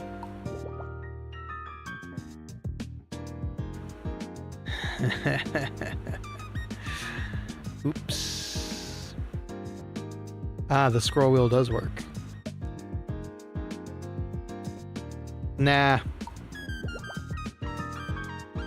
You don't think anyone here besides Sloan appreciated the reminder? Do I go with that answer? Yes, because it's me. Exactly. No one wanted things to turn out this way. We all agree on that. But we can still make it better. Hey, when I told you to have a good first day, did I jinx it? Oh, my bad.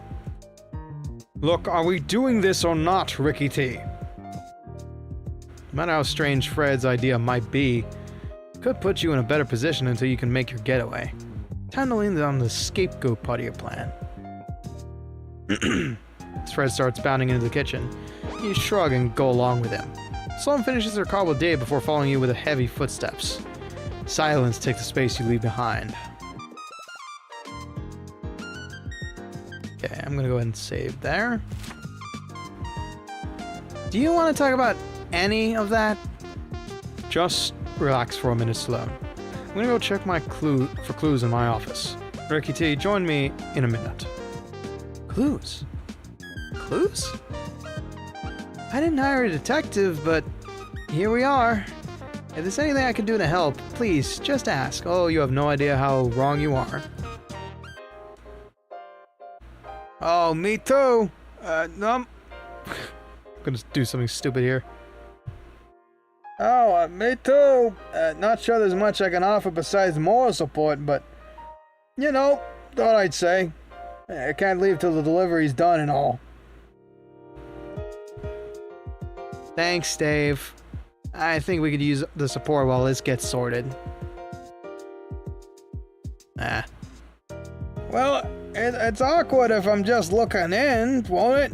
Well, it'll get awkward if I'm just looking in, won't it? I'll leave you be then. Anything you need, just shout into the alley. Hey, yo, beheaded, welcome on in. We're in the middle of a reverse whodunit. I done it, and we're gonna have a scapegoat skeleton to take the blame. Somebody's made up with a recipe, me, and the proprietor thinks somebody else did it. One of the others, other weirdos around here, which includes me. Best not to keep Fred waiting. Maybe you'll see. Maybe you'll be able to reason with him, calm him down a bit. I think you could use that right now. Hey, good luck to you as well. Banana bread takes a certain finesse, I'm sure. You oblige her and enter the office, finding Fred in the middle of a phone call. Yeah, theft. Lockdown in the whole building. Makes your job a whole lot easier, doesn't it? Congrats. I might not focus on having a conversation as per usual just because I'm having a conversation with the game here, but well done. I actually had a gaming achievement of my own recently. I beat the URA finale off stream for Uma Musume. Granted, I did it with Sakura Bakshino, but it was fun, and right now I'm sitting on a 1200 speed Sakura Bakshin that I'm going to overpower in a second. After the stream, probably. It's been fun playing it off stream. Just load and check as hard as hard. Okay. If you please. Alright, who is he talking to? Locked room scenario is a little intriguing, I suppose. Person on your...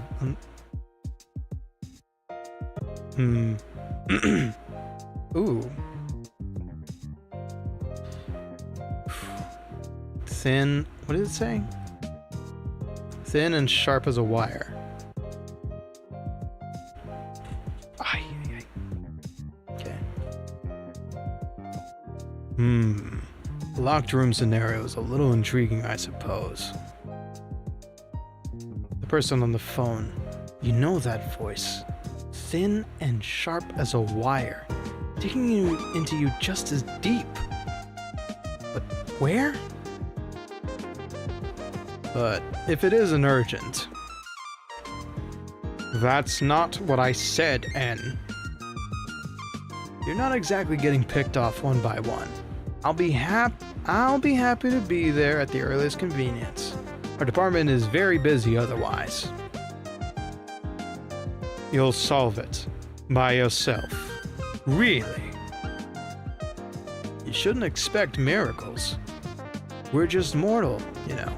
Oh, excuse me. Mostly mortal. Well done, Beheaded. Well done. Sure, it took a lot of concentration and a lot of attempts, so hell yeah. Gaming. Self-satisfied laugh crackles of the receiver. Bounces off the back of your skull, ringing like tinnitus.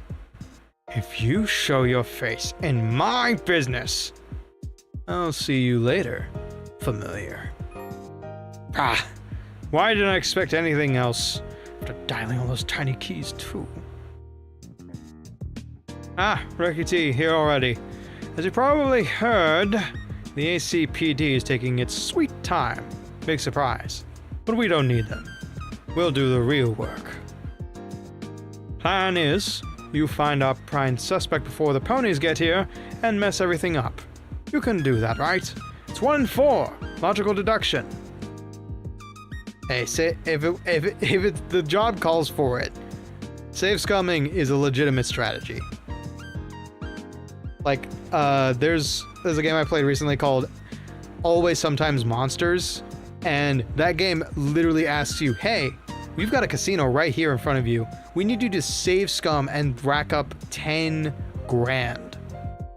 I won't say when it is, but for the optimal route, you're supposed to get 10 grand by save scumming and betting it all on blackjack. It's great. It's great. Fred sneaks a not-so-subtle glance at your CV, at the CV across the desk. Should be easy for a disciplined professional like yourself. And you love doing the work. Perfect! There's plenty of work around here if you hadn't guessed. You'll never be bored. Right, let's put those soft skills of yours to use. Imagine I'm one of the suspects. What would you ask me?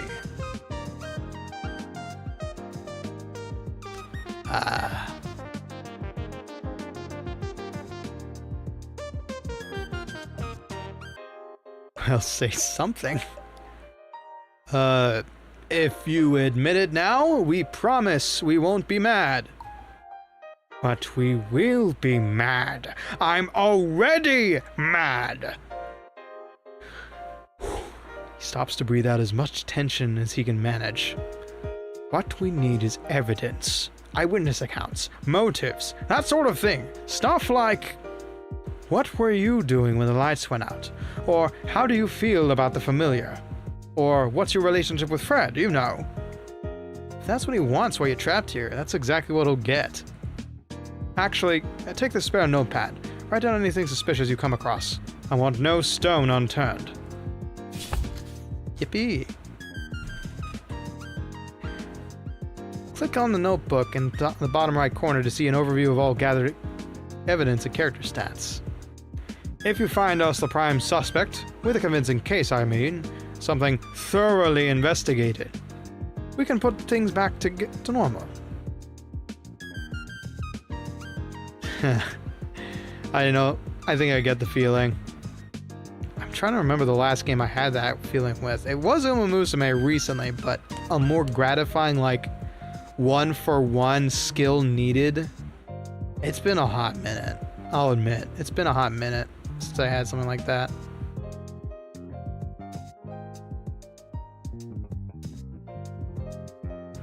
Things are gonna get complicated once he shows up too.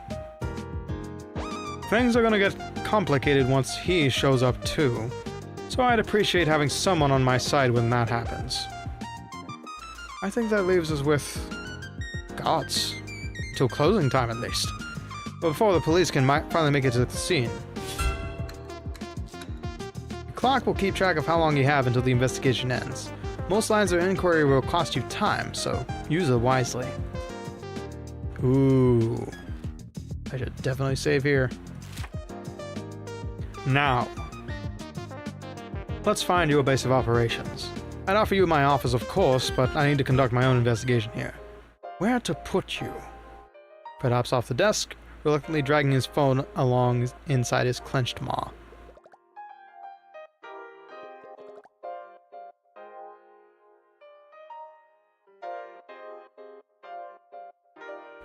Hit the J Wong with another Evo Moment 37 flashback with your Akuma.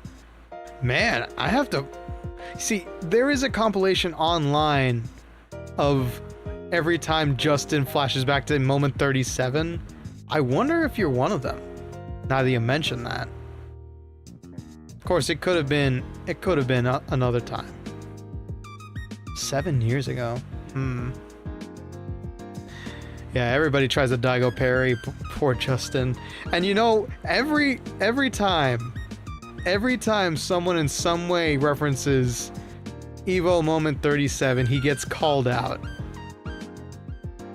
I hit Jay Wong with a Raging Demon, though. Nice.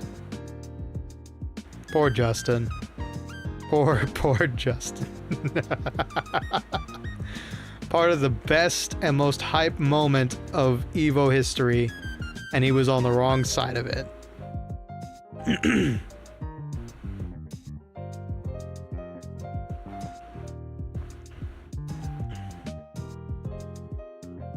Bathrooms?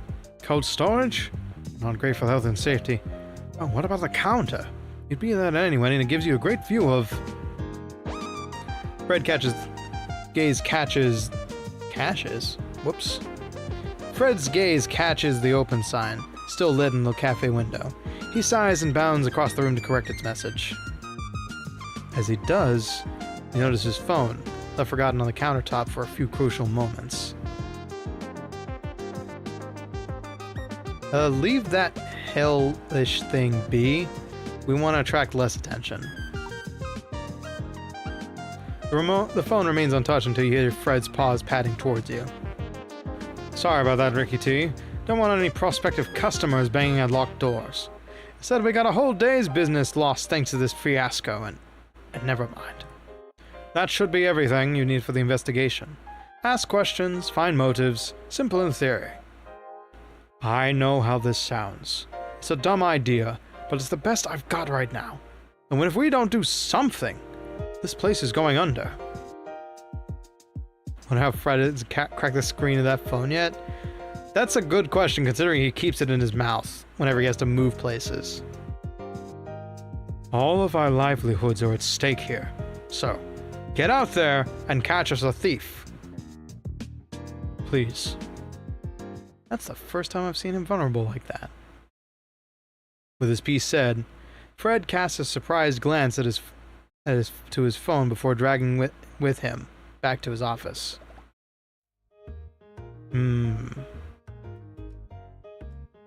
Hunkered down behind the counter, you take a moment to reflect. Your plan went off without a hitch. Until it didn't. But the boss doesn't suspect you. At least, not yet. And if a real detective from the ACPD is coming, no doubt they'll find out you're the thief. Well, that is, unless you have a convincing scapegoat. With evidence of a motive and the others on your side, you might be able to clock off at the end of the day without handcuffs. Until that happens, Fred's magic will keep you trapped here. Ew. Yeah, that battery is concerning. So with that, your investigation begins. Not to find who did it, but to find the perfect person to blame. That's a good save point. Use your map to talk to characters, listen in on conversations, and quickly review evidence progress. That's the better save point.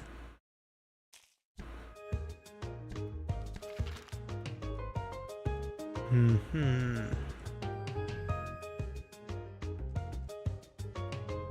This is helpful.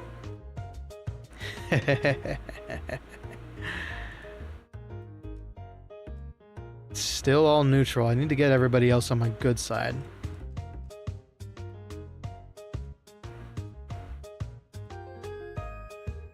Mm-hmm. Well, I guess we should go talk mano-y-mano, huh? Get his story.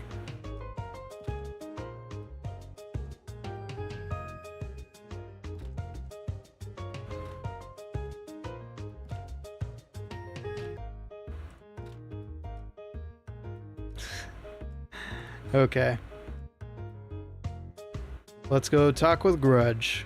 Looks like this might be a shorter demo than I thought.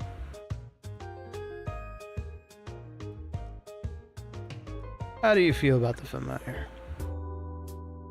This could be you if you pledge a certain amount to the Kickstarter. Seriously.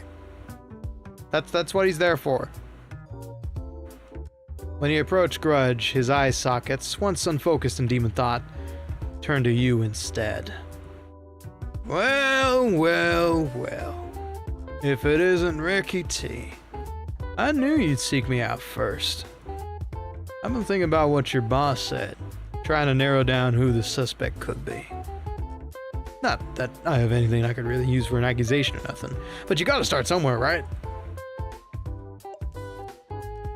You're overstepping, Grudge. This is my investigation. Right. Sure. You're the barista and the detective. No need to rub it in. That's right. You see this apron on me, Grudge? I'm a barista. You see this hat on me? You see this suit and tie? I'm a goddamn detective. So you best stay on your damn hog, amigo, and let me work this shit out. Especially when I was only trying to help you out, instead of just being quiet. You know, for all my big talk about being your nemesis on account of the barista thing, I don't think anything on my application would have qualified me for the detective part of the job.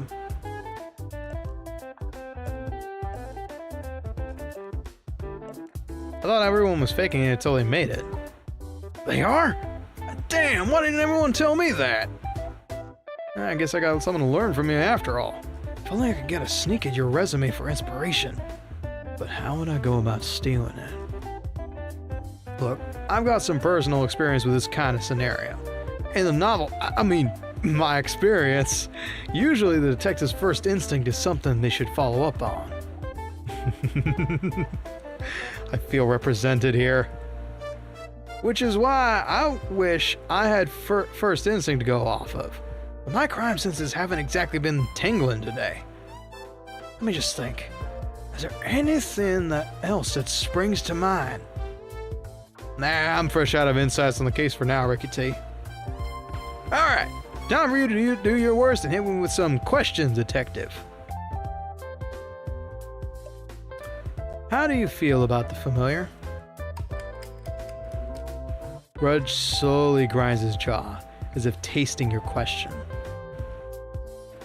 Folks might call this place bare bones, but take it from me. Nowhere does coffee like the familiar. And that's the most important part. Every cup's brewed to perfection. Even the one I had today was great. And you're a new hire. It's so good. Not even my greatest enemy could sabotage it.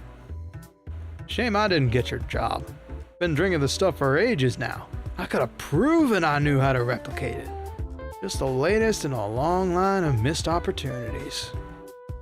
Did you murder some lad or something? I stole the recipe to this enchanted coffee shop, and that recipe supposedly enchants all coffees to taste delightful. Perfect. And now I have it in my pocket dimension. Don't question it. This is a world of magic, and I'm trying to steal the recipe that makes coffee brilliant and find somebody to pin it on. You'll get another chance to prove yourself. Easy for the winner to say, ain't it? My coffee was bitter enough already without the aftertaste of failure. Well, I wouldn't say I taste the coffee. When I drink it, my chest starts pounding excuse me, real hard. I breathe deeper. I feel more. Does that make sense? Only the familiar makes it like that. As far as I know, even your first cup had a pretty strong effect. A little weird, yeah, but I ain't complaining.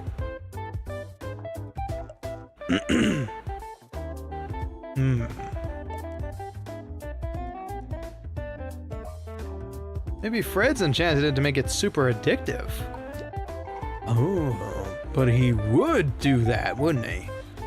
Although I'm pretty sure it's just me who gets those weird feelings. But he would.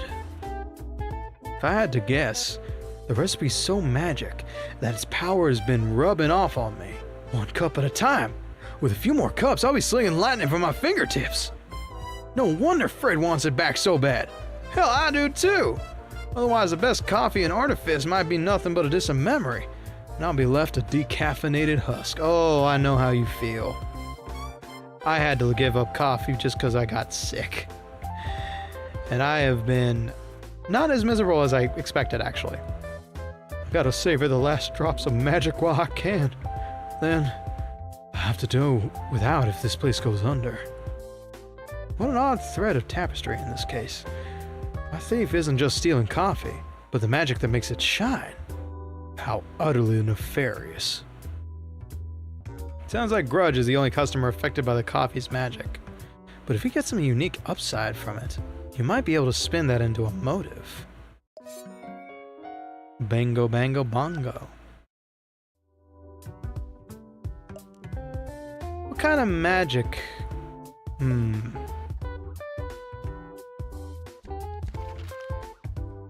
Yeah, no, we need all the dirt we can on him.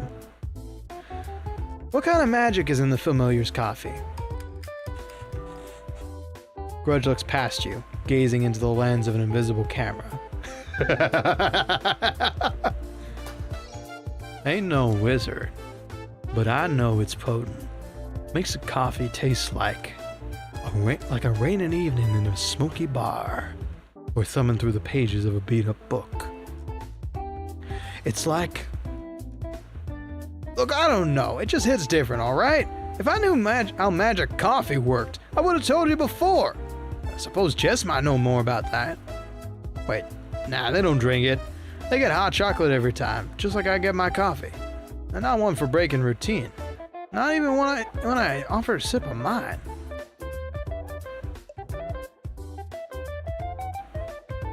So you just copied their routine?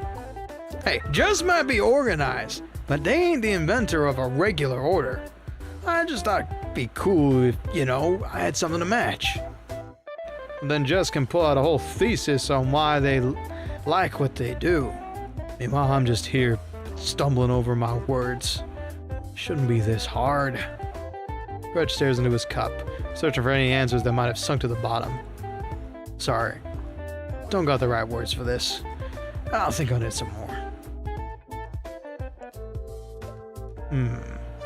Alright, thank you for your time, amigo.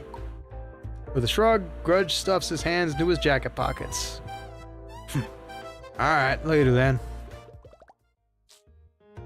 Sometimes characters will talk to each other while you investigate. You can listen into their conversations or wait for them to finish. Neither of which will cost you time. Woohoo! You notice Fred and Sloan talking, and decide to listen in. Sloan, please. I'm doing a sweep of my office. I don't have time for... You can look for your clues after we talk. Fred, please, I just can't pretend everything is normal out there. Maybe it's not normal right now, but after Ricky T's done some more investigating. That's what I'm talking about, investigating. You just decided on that, on your own, out of nowhere. I didn't even get a say. I thought you were just caught up in the moment back there, but you're serious? Putting Ricky T up to this on their first day? It would make more sense if it was me and him. An investigation team to share the workload. Look, Sloan, I have to cover all my bases here. It's not personal. I know. Sorry. I was being a bother, wasn't I? Just ignore me. Sloan, I didn't... You know, I do have some inventory to do in the kitchen. I think I'll keep busy while we'll do my head some good. Just put a little trust in the plan. We'll talk properly when this is all sorted, alright? I promise. Of course we will. Rough. Alright. Putting them against each other is gonna be the best idea. So let's talk with the boss. If we can. When you step into your boss's office, he's just hung up with a phone perched on the desk, a satisfied smirk on his face. That'll show those cops who's boss. Ricky T, you're back. Is there something I can help you with? I can expand on the orders given earlier if you need me to. Give you some more structure, as I'm here to help you make your work as efficient as possible. To be really efficient, I'll need to be able to react on the fly.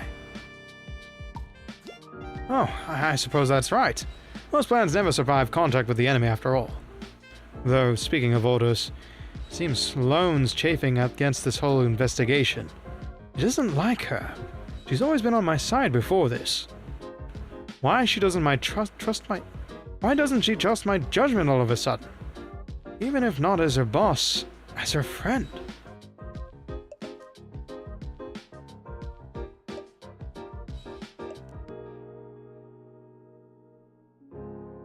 People only regard your opinion when you agree with them. Nope.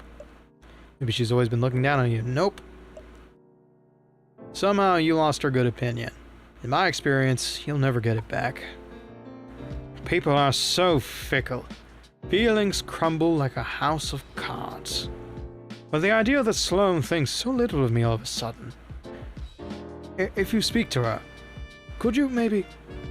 Never mind. Most important thing right now is the investigation. Finding the culprit and giving my recipe back. Understand? Which means you should be focusing on the customers, our most likely suspects. Oh, just to make one thing clear, I am not a suspect here. I'm happy to answer questions, if it furthers the investigation. But that's all that's happening, understand? Alright, ask your questions, Ricky T. I'd like to get back on the phone with the ACPD soon, so they can't forget whose taxes pay for them to sit on their asses while literal crimes are happening. Alright. So, minor question, boss. What kind of magic is in the Familiar's coffee? The kind of magic that turns every cup into a refined, sophisticated blend for the discerning patron, not your average customer. Let them keep their lattes and frappes. The true strength of a cafe is found in its plain, black coffees. No syrup, no made-up modern milks, just coffee. Our recipe imparts raw mana into every cup, enhancing those unadulterated flavors. And by the end product is much stronger for it. Is that why Grudge loves it so much? Is that why Grudge loves it so much? Well, he's nowhere near refined, or sophisticated, or whatever I just said. Must be drinking it for some other reason. It's all that mana, I bet. Wouldn't affect most folks, but somebody like him, who's only walking and talking by the grace of some sorry necromancer, might have an impact. Whatever spell's keeping him animated must be pretty mana-hungry. Sounds like a shoddy cast to me. A vessel as lightweight as his shouldn't need coffee to fill in the gaps. I doubt it's what he wants, neither. Being stuck in a body that doesn't work how it's supposed to. What a shitfest. He might be annoying as all hell, but I feel for him there. I'm guessing something went south with his reanimation. But that's between him and the sap who brought him back that way. Doesn't sound like good topic for a small talk. For now, we supply him with the right magic, and he enjoys our coffee for the wrong reasons. Bada bing, bada boom. Nobody gets what they want. Wow. Fuck necromancy, honestly. The familiar's coffee feeds Grudge animating spell. Surely that'd be a solid motive for him to steal the recipe. But how exactly does that spell work? How is Grudge even alive? I think I might know who knows. Fred's ears perk up, as if overhearing the questions dancing in your mind. Hey, Ricky T, aren't you worrying about the implications of all this? Not the magic thing, just Grudge. How he is. What implications? All this newfangled necromancy. I don't care. I don't care what they say it'll do with it, saving lives or whatever. Wizards have enough power as it is without being able to halt death. Like it or not, Grudge is a test run for how this magic works, and we've been unwittingly conscripted into the experiment. As if I have any idea on how to make sure he's doing okay. After all the work getting the magic coffee past the magic... Excuse me.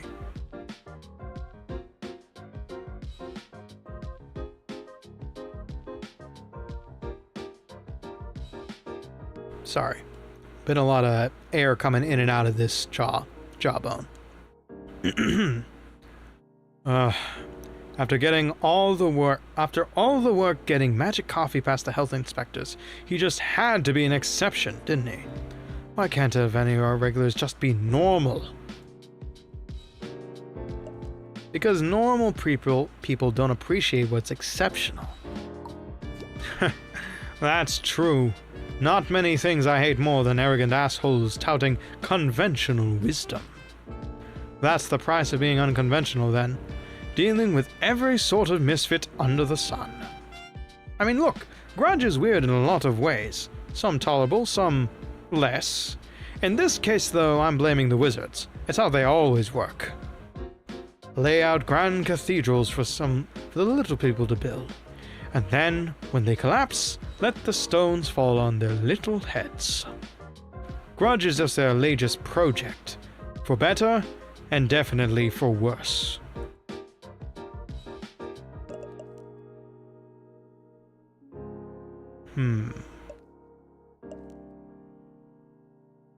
Let's spend a little bit more time talking about our scapegoat. How did Grudge come back to life?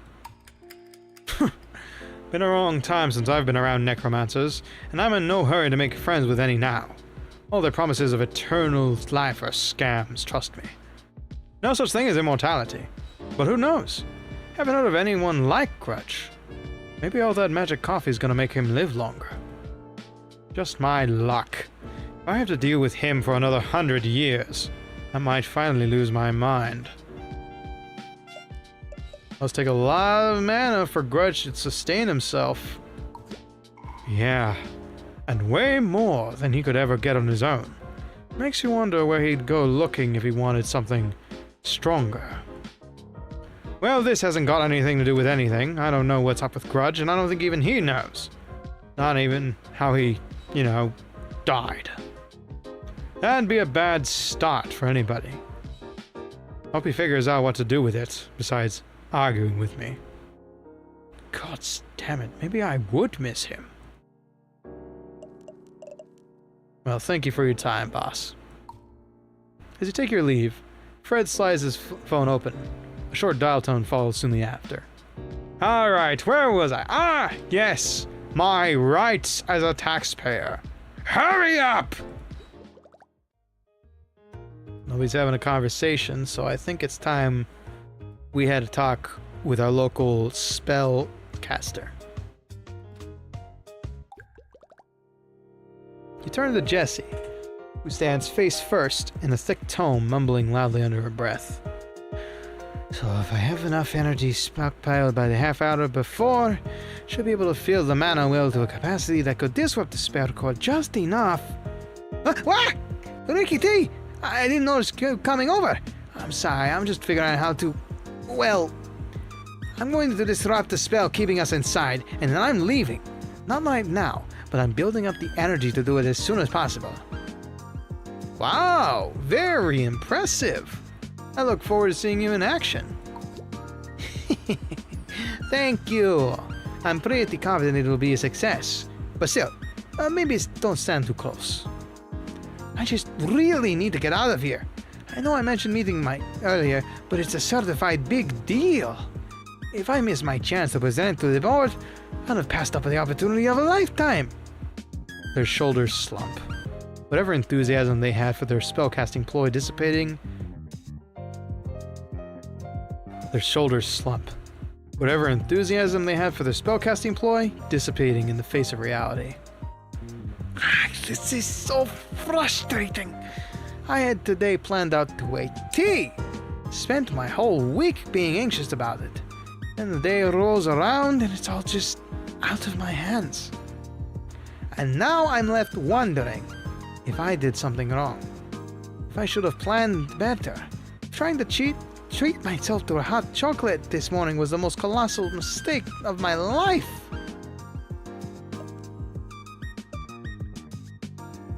Well, maybe agency is an illusion. Oh, like predeterminism? Well, I could understand why that could be comforting. It also sounds like an excuse? After all, even if you eschew responsibility, you still have to live with the consequences of your actions. I prefer to think we make choices, and that those choices matter, even if it's only in some small ways. Honestly, my nerves aren't being helped by how easily people started eyeing each other so suspiciously back there. Like we were all ready to turn on each other just like that. Yeah, we're getting off track, aren't we? I don't even know where my mind's at with this whole crazy scenario. I'm just going to sip my hot chocolate, show up some energy, and answer what questions I can while I'm still here, okay? So, ask away. You got any idea how Grudge came back to life? Oh, I mean, I've been curious about that before. I've even asked Grudge about his reanimation. It was a difficult conversation I'd rather not repeat. But if it's better for you to know than not, people shouldn't make assumptions about it unnecessarily. Grudge was part of something called the Restoration Program. Barely a trace of it remained when I went looking, but it seemed like an experimental necromantic procedure.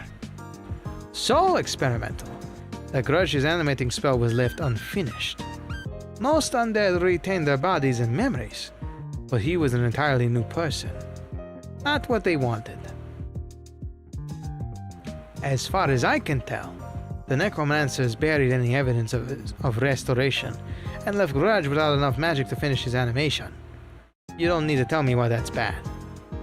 You don't need me to tell you why that's bad. You'd need powerful magic to make up the difference. Exactly. And there aren't many places he could source that from without connections or criminal actions. I've taken him to different doctors, but his issues are unique. The best I can do is make sure he's doing the things that give him energy. Going for walks, coming here for coffee, getting...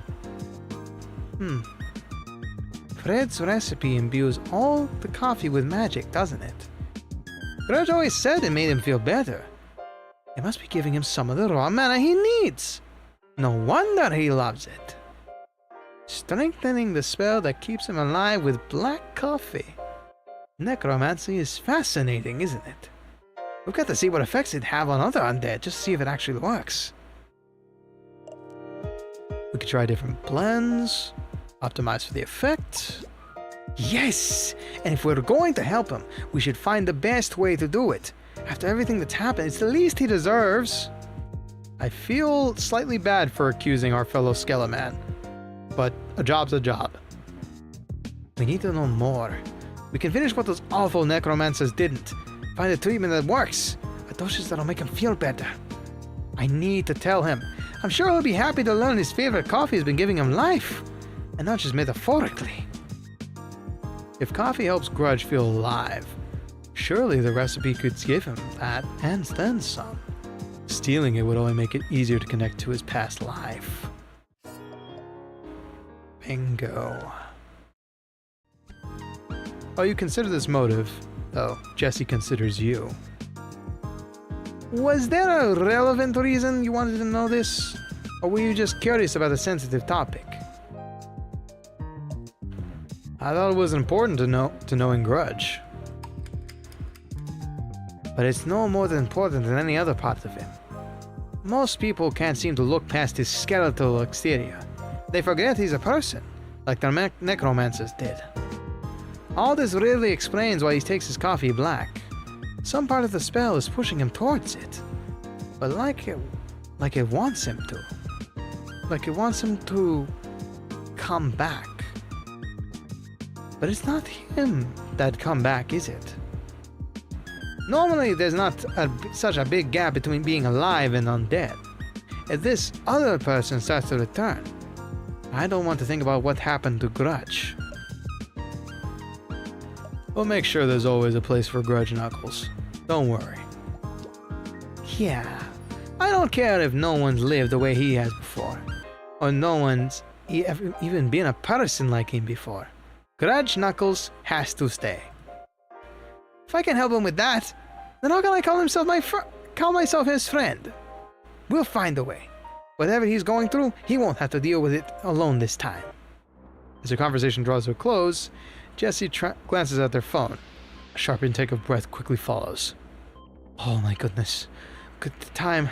I need to get moving before I'm really late for this meeting. Thanks for the encouragement. Earlier, by the way. I'll make sure to take this barrier down with an extra sparkle just for you. Be sure to stand back.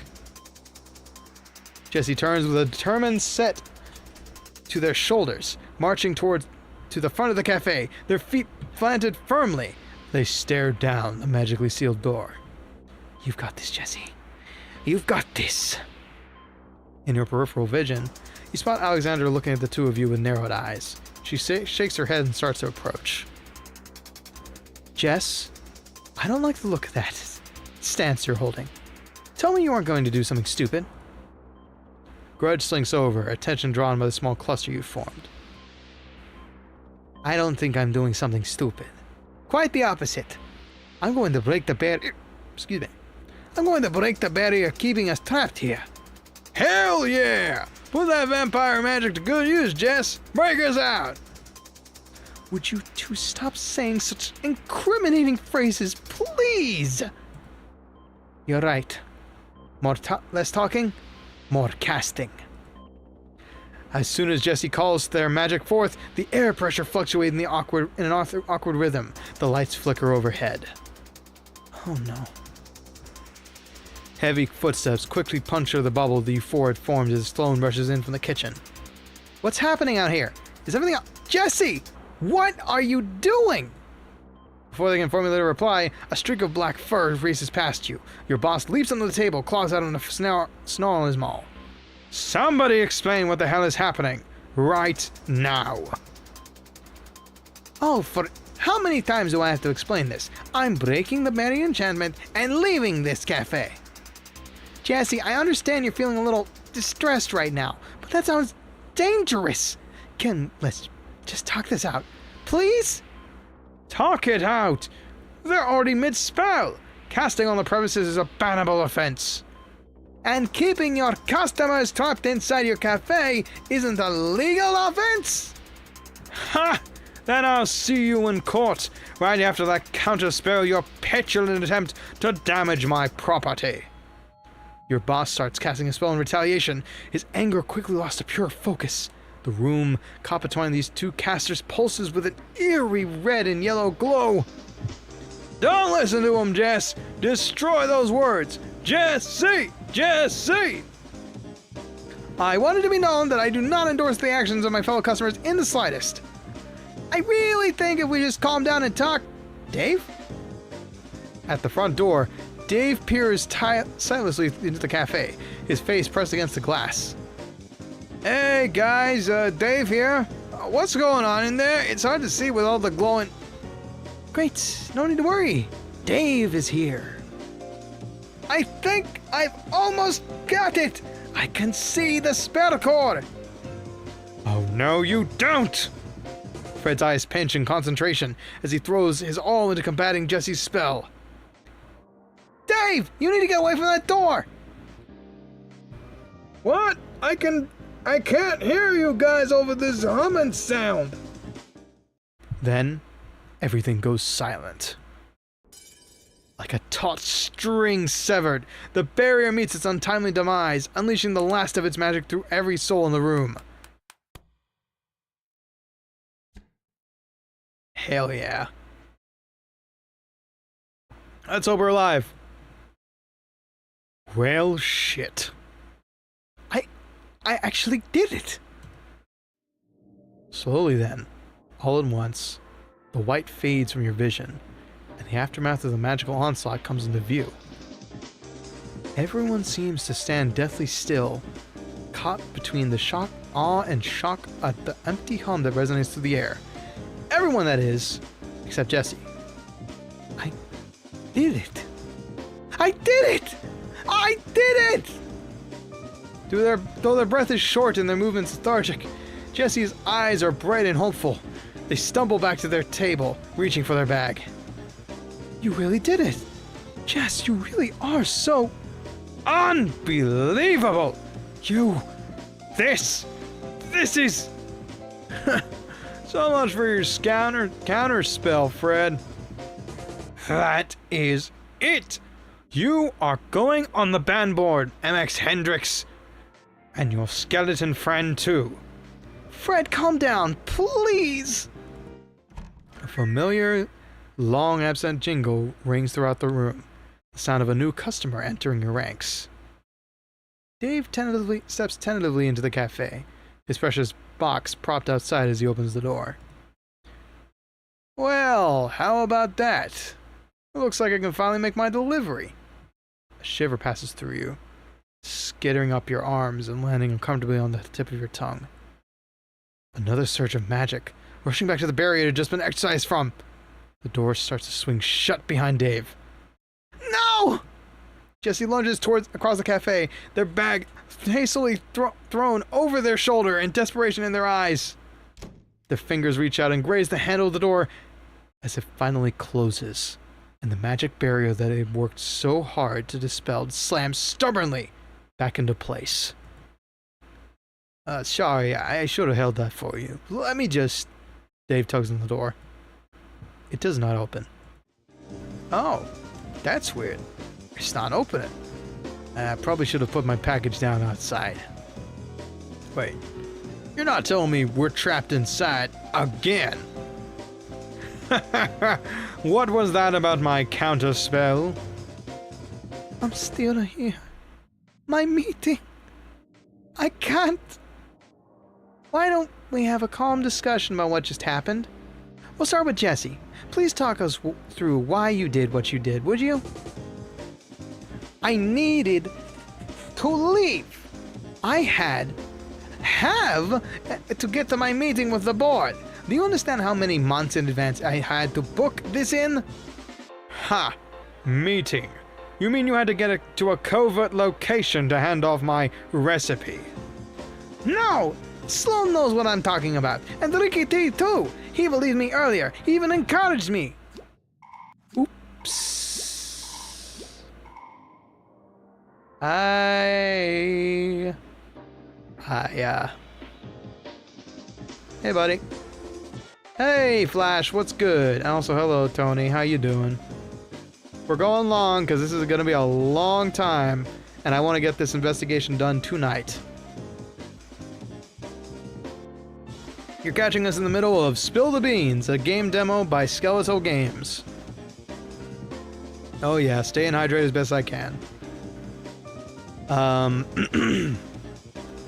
This is a reverse whodunit. We done it, and they're trying to figure out who. And we're trying to figure out who to pin it on. We have stolen the secret recipe, a magic recipe, that powers this entire coffee shop's flavor. And we've done it successfully. Now we just need to get away and pin the crime on one of these fellas. Minus the cat, of course. The other occupants of the cafe regard you with a renewed sense of suspicion. Fred, I do remember them mentioning it this morning. Not that it justifies dangerous spellcraft. Come on! Even if they did have a meeting, no one actually wants to be stuck in here.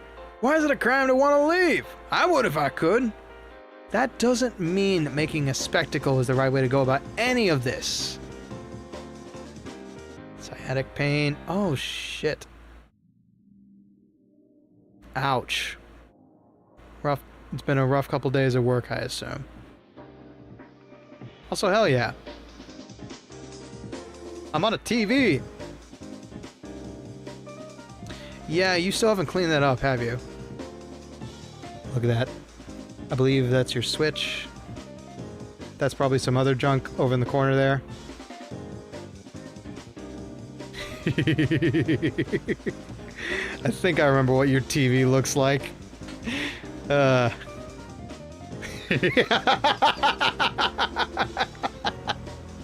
callouts never stop, man. The callouts never stop. I'm so sorry.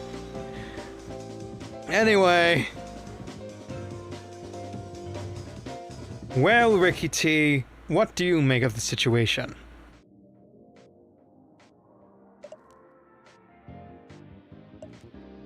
Well, regardless of guilt, what Jesse could have been dangerous. Ugh. I worked so hard, man. No.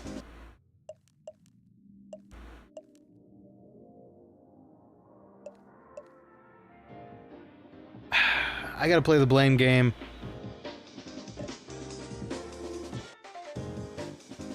I want to get out of here too if I had the choice. No, I want... No. We need to do this one and done.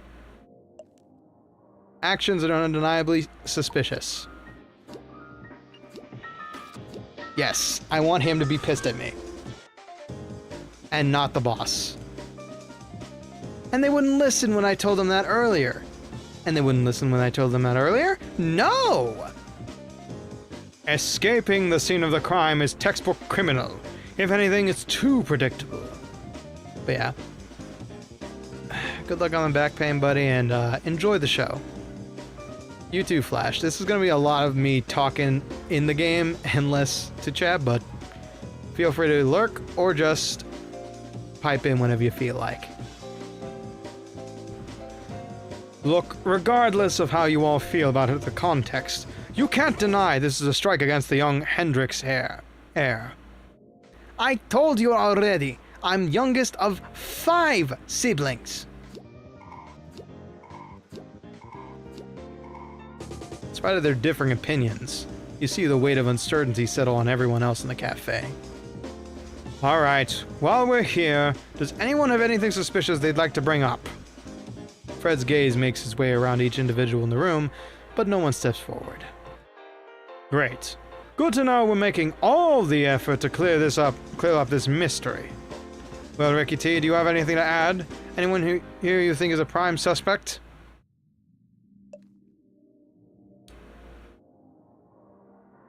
I've got 3 stars on Grudge now.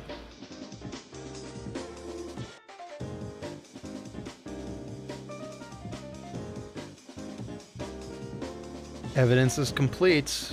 I could make the accusation now. So I'm gonna go ahead and save. It's a hip, but it still hurts. Snuggle with Bobo and Rupee. Yeah, the scale of rivalry is going good. Streets are one and we'll get him out of here. Alright. I have a feeling about Grudge. In the coffee shop. With the mug. A sentiment I can't help but echo. Just what a nemesis would say.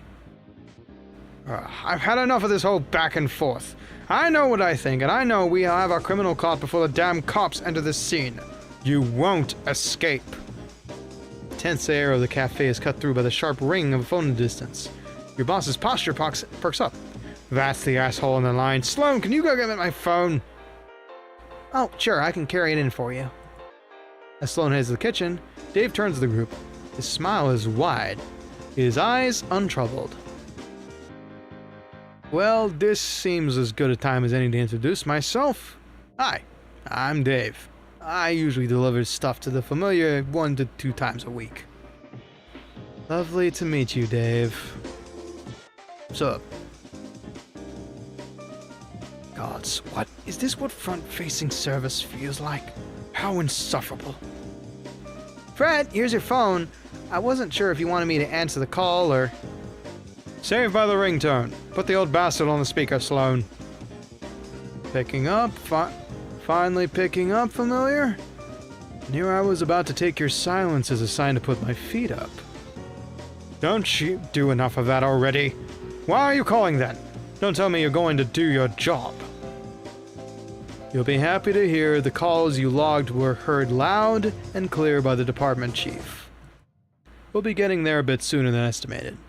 Not too soon, mind, but hopefully enough to give the phone lines a break. The sooner the cops get here, the less time you have to gather enough evidence. Time to adapt. I guess I'll take it. For all the good you'll do when you get here. See you soon, familiar. Yeah, he's a jerkbag, yes. Plenty deserving of that title. He is specious. Even with his small victory, your boss looks wholly unsatisfied. Alright. That's enough spectacle for the morning. Everyone, scatter! Fred, shouldn't we talk more about what happened? Talk. I don't have time to hear any more weak arguments. I want evidence. And Ricky T will deliver. If they want to keep their job, that is.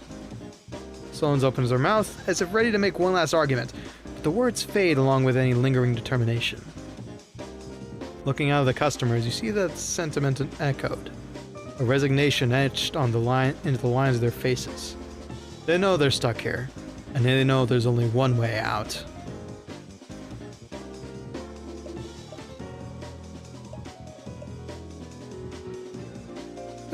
But that one way out isn't such a bad thing. Being stuck here provides an opportunity. Being stuck in here provides an opportunity to frame your scapegoat, and with that, gain freedom. What's some temporary imprisonment in the meantime? What are you all still doing here? Scatter! As everyone is despondent, floats back to the perch of the choice, you see Grudge throw a torn glance in your direction. Me? Prime suspect. Well, I guess I make a good red herring.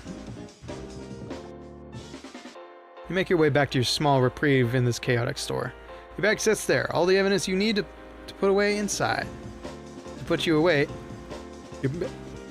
son of a bitch, I need to relearn how to read. You make your way back to your small reprieve in this chaotic store.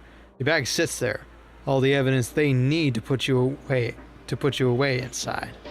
You need someone else to blame.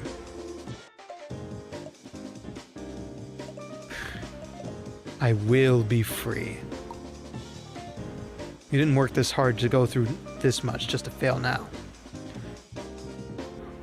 No matter what happens, you will find your scapegoat and reach for what you want, what you need. No matter. Your scapegoats are scattered again. A thick cord of tension tying them all together. If you pull on a strand, it might start to come apart. Just like you planned, just like you wanted. Right? Let's go! God, I hope this gets fully funded. Thank you for playing the demo of Spill the Beans. If you enjoyed the game, please make sure to wish us on Steam and follow our Kickstarter campaign. Yes, happy month of mystery. We are officially in, and I could not be happier with the game of choice. See you again soon to conclude the investigation. Yes. And if you have any money to throw their way, how's the hat? Dapper. I am never taking it off. It's staying on the model permanently. If I can help it. But yeah, this PNG, by the way, this is a PNG hat that I personally asked Tony for this month of mystery. It's so wonderful. But unfortunately, that's the end of our demo. Oh well. Now, this game is halfway through its Kickstarter. It needs 10 grand more. And it's only got 5 or 4 days left. So this might be the last time we see it, sadly. But here's hoping. Here's hoping more people get to know this game. Maybe they'll get to know it through this stream. I think it's well written. I think the art is good. I think it's a friggin' skeleton representation moment. And I want to see this game succeed. I'm gonna keep my eye on it, but fingers crossed, yeah, fingers crossed, Flash, somebody sees it and really gives it a look-see. It's not, no, like if like, what is it? That's a bunch of $10 bills, and then there's like incentives where you can like put your name on the band list. You can get yourself as a cameo, your own design as a cameo in the background. There might be some other cool Kickstarter stuff. You'll get your name in the credits. But it's getting there. And I hope it gets there, because I do want to see this succeed in the future. If not, here's hoping that maybe they can just delay its release by a bit and work on it themselves. They've got a lot here done already. But artists need to get paid, coders need to get paid. I know one of their team is the sole musician on the project. I'm sure they'd look for a composer. And I think, judging by... Oh, no. Okay, now I get it. Now I get it. Speaker contrast is something else. So it lights up the character. It's not going to be voiced anytime soon. But thank you all for joining me for another thrilling encounter with Grudge Knuckles and Spill the Beans. We didn't get to do any crimes, actually. We didn't get away with anything yet, but we have stolen property. So I'm gonna say we have committed at least one crime. We have stolen property. Sadly. It's not gonna look good on the report, but sometimes you gotta get your hands dirty to get the detective work done. So I'm gonna go tear off this I'm gonna tear off this apron and meet y'all on the other screen real quick.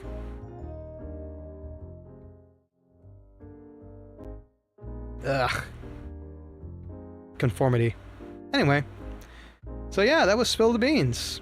I hope y'all enjoyed what little you got to catch. The full VOD will be up, and you're gonna want to rewatch the VOD, by the way. I have brand new music that I just cobbled together, mixed, fixed up, and it was made specifically for the month of mystery. And if I like it enough, it's going to be my theme going forward, because it's called Grim Noir. Grim Noir. Take your pick. It's only like 3 minutes. It's intended to be waiting room music, and one day I will put together a proper showcase video for it. But that day has not been recently, because I have been working my ass off. I have made all thumbnails for this month in advance so I can spend time with my family and actually enjoy life for once. So, what you can expect this month of mystery is detective games, and 2 special events. The first is going to be on the Sunday before my birthday, or Sunday before my death day, August 17th. I will be hosting a Ricky T quiz, and joining me will be Tboni, aka Dahlia, Glitched Phantom, and a third unannounced guest who knows me very well, and chat.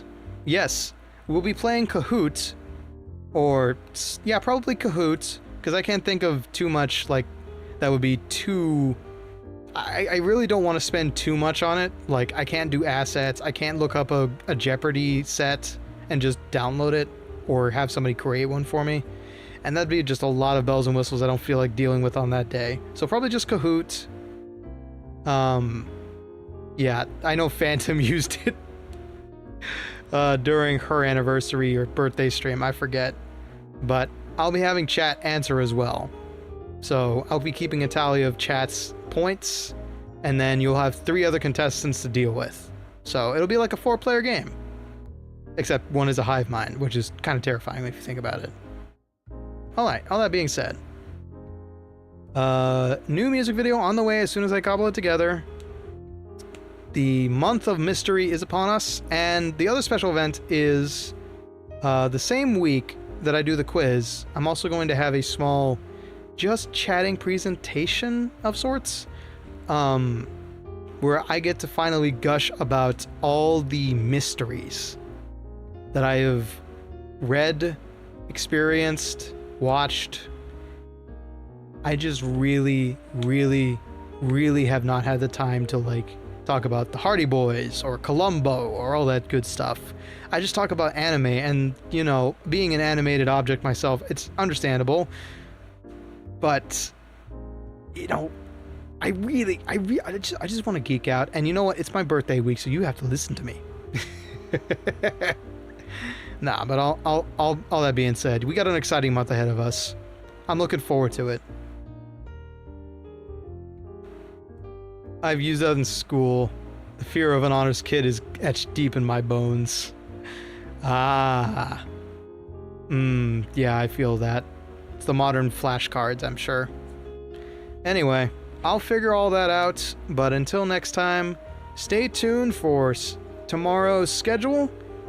I assure you, LA Noire is going to be our Sunday game throughout this month.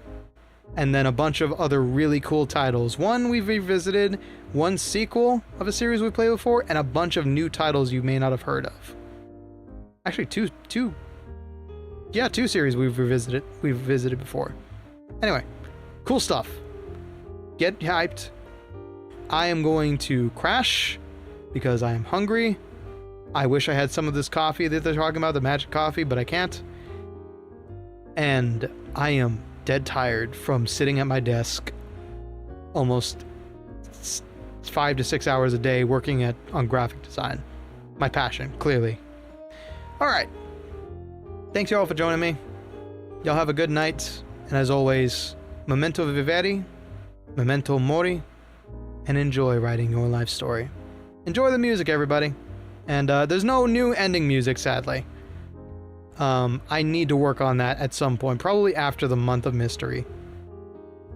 But for now, it's still the Deadbeat is a live streamer's ending. But yeah. Enjoy your night, folks. Peace.